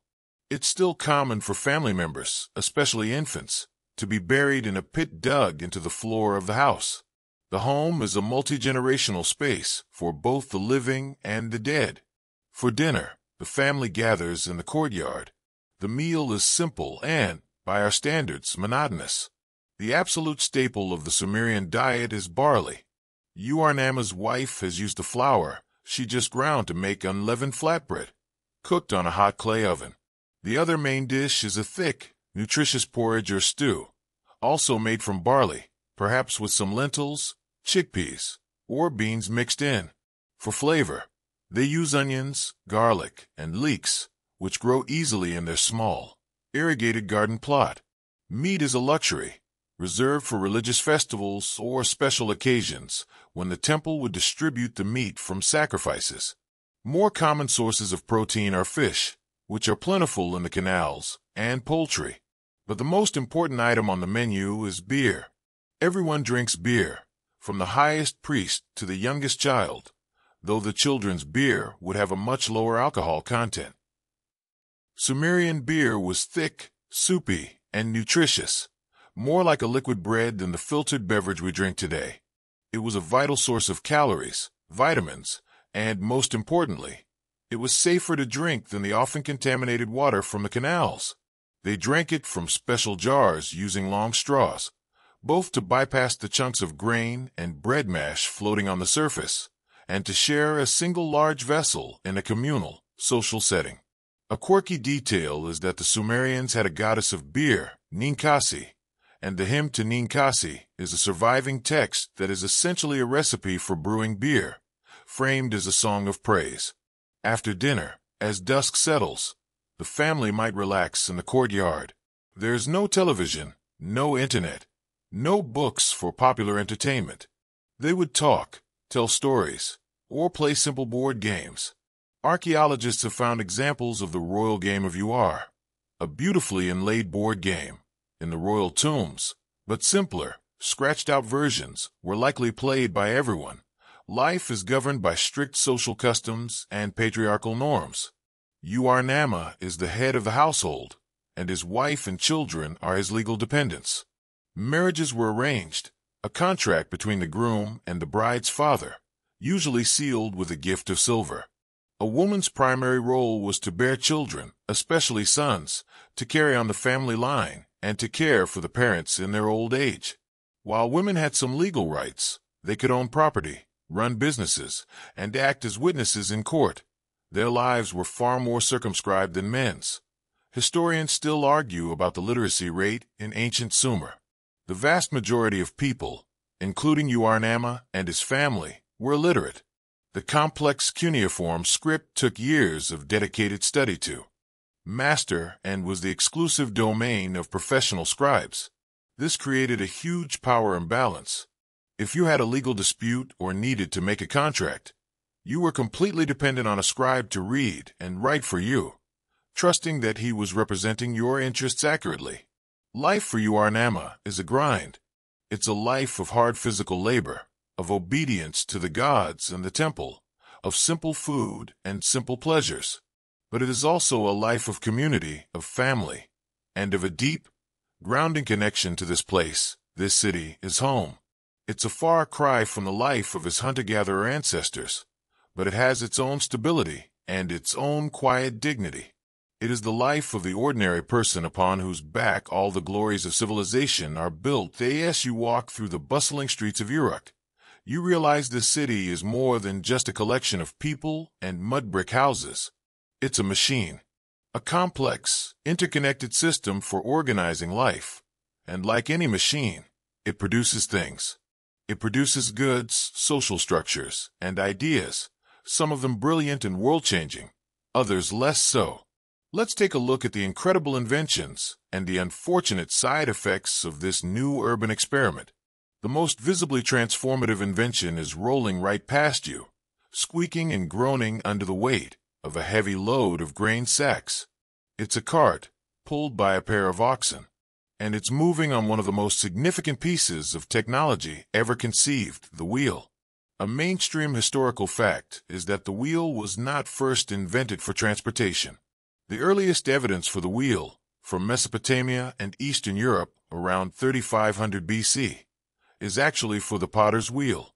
The idea of turning it on its side and using it to move things came slightly later.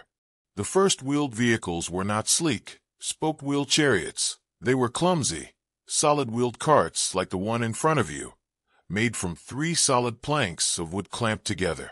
They were heavy, slow, and prone to breaking, but they were a quantum leap in logistics.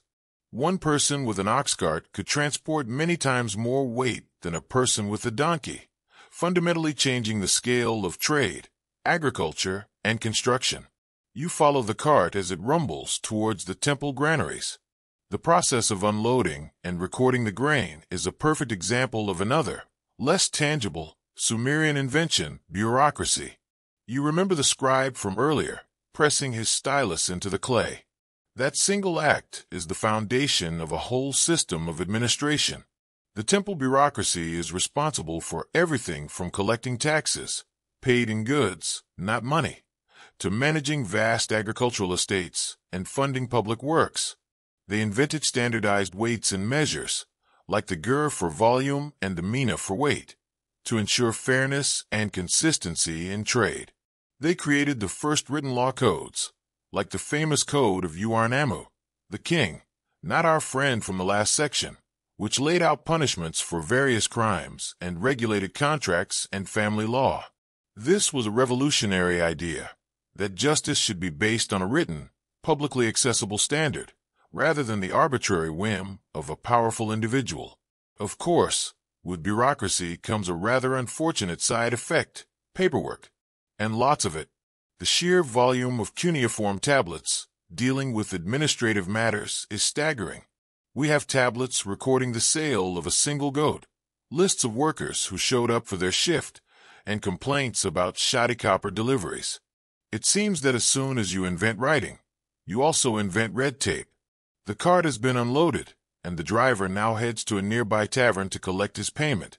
He's not paid in silver coins. Minted currency is still far in the future. He's paid in the city's other great liquid asset, beer. As we've seen, beer was the fuel of the Sumerian economy, a nutritious staple and a social lubricant. The tavern is a noisy, crowded place, a hub of gossip and commerce. It's also a good place to witness another great Sumerian invention in action, mathematics. The tavern keeper needs to calculate how much beer the cart driver is owed for his work. The Sumerians developed a sophisticated number system to handle these kinds of everyday problems. A quirky tidbit is that they used a sexagesimal, base 60 system, which is why we, to this very day, have 60 seconds in a minute, 60 minutes in an hour, and 360 degrees in a circle. It's a direct, unbroken legacy of Sumerian mathematics. They chose base 60 likely because it's a highly composite number, easily divisible by 1, 2, 3, 4, 5, 6, 10, 12, 15, 20, and 30, which made calculations involving fractions much easier. They were practical mathematicians, developing the skills they needed for engineering, accounting, and astronomy. But this complex urban machine has its dark side.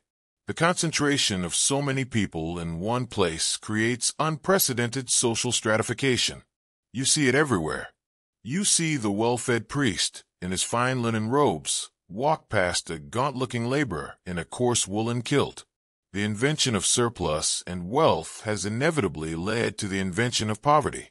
For the first time, you have a permanent underclass of people who own no land and whose only asset is their own labor. And then there's warfare. The very walls that protect the city are a testament to a new and terrifying reality. For hunter-gatherers, conflict was usually small-scale, a raid between bands. But now, with cities controlling valuable, irrigated farmland and stored surplus, organized warfare becomes a constant feature of life. Historians still argue about the primary driver of early Sumerian warfare. Was it about control of water rights and trade routes?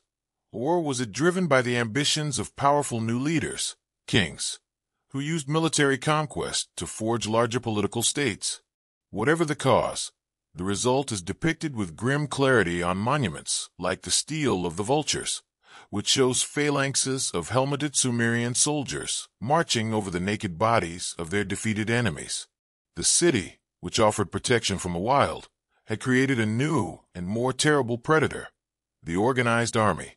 So here you stand, amidst the squeaking wheels, the endless accounting, and the ever-present threat of the neighboring city-state's army.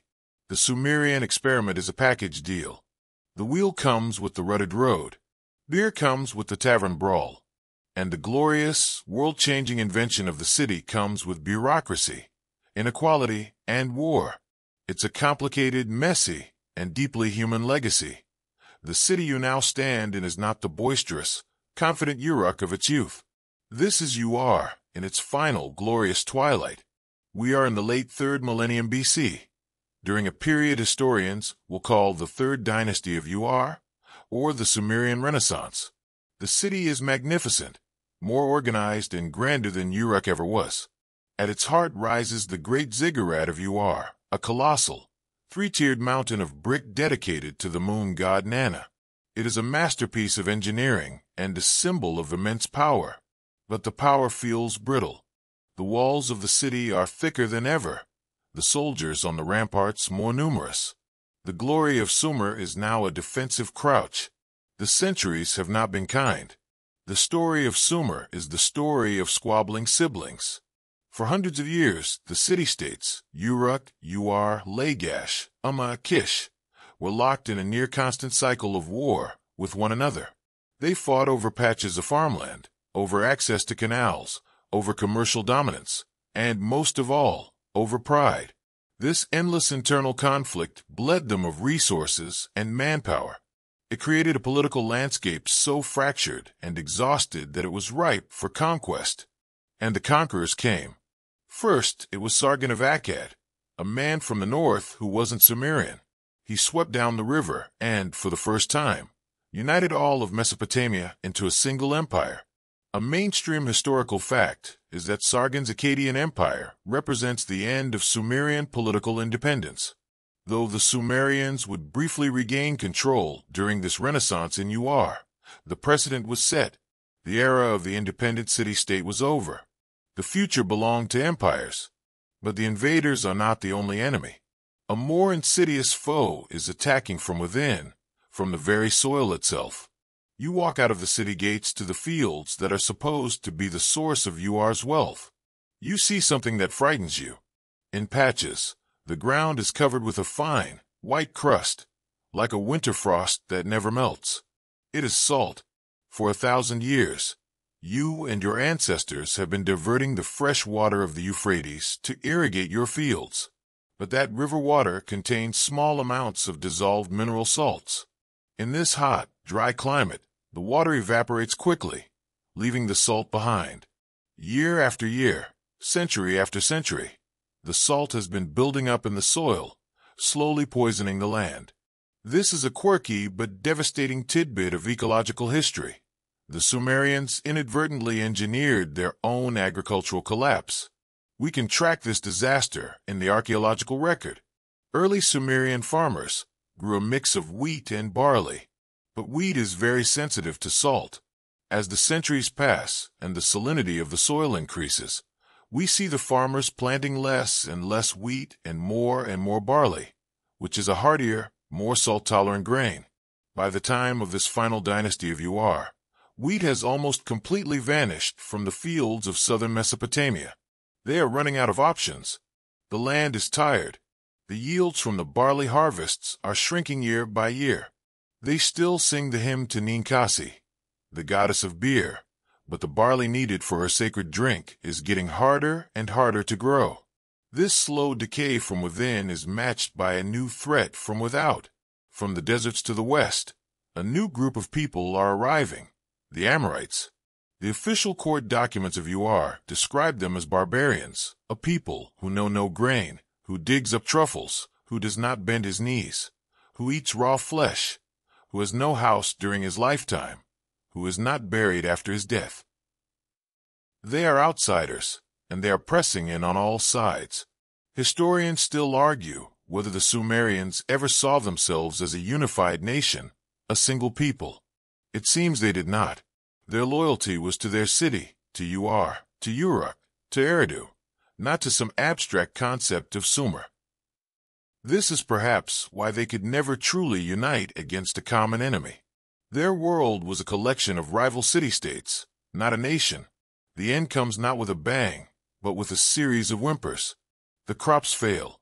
The bureaucracy, unable to collect enough taxes from the dying fields, falters. The armies, unpaid and demoralized, cannot hold back the tide. The city of Ur falls to invaders from the east, the Elamites, who sack the city and carry its king off in chains. The event is immortalized in a devastating work of literature, the Lament for Ur, which mourns the destruction of the city, its temples desecrated, its people scattered.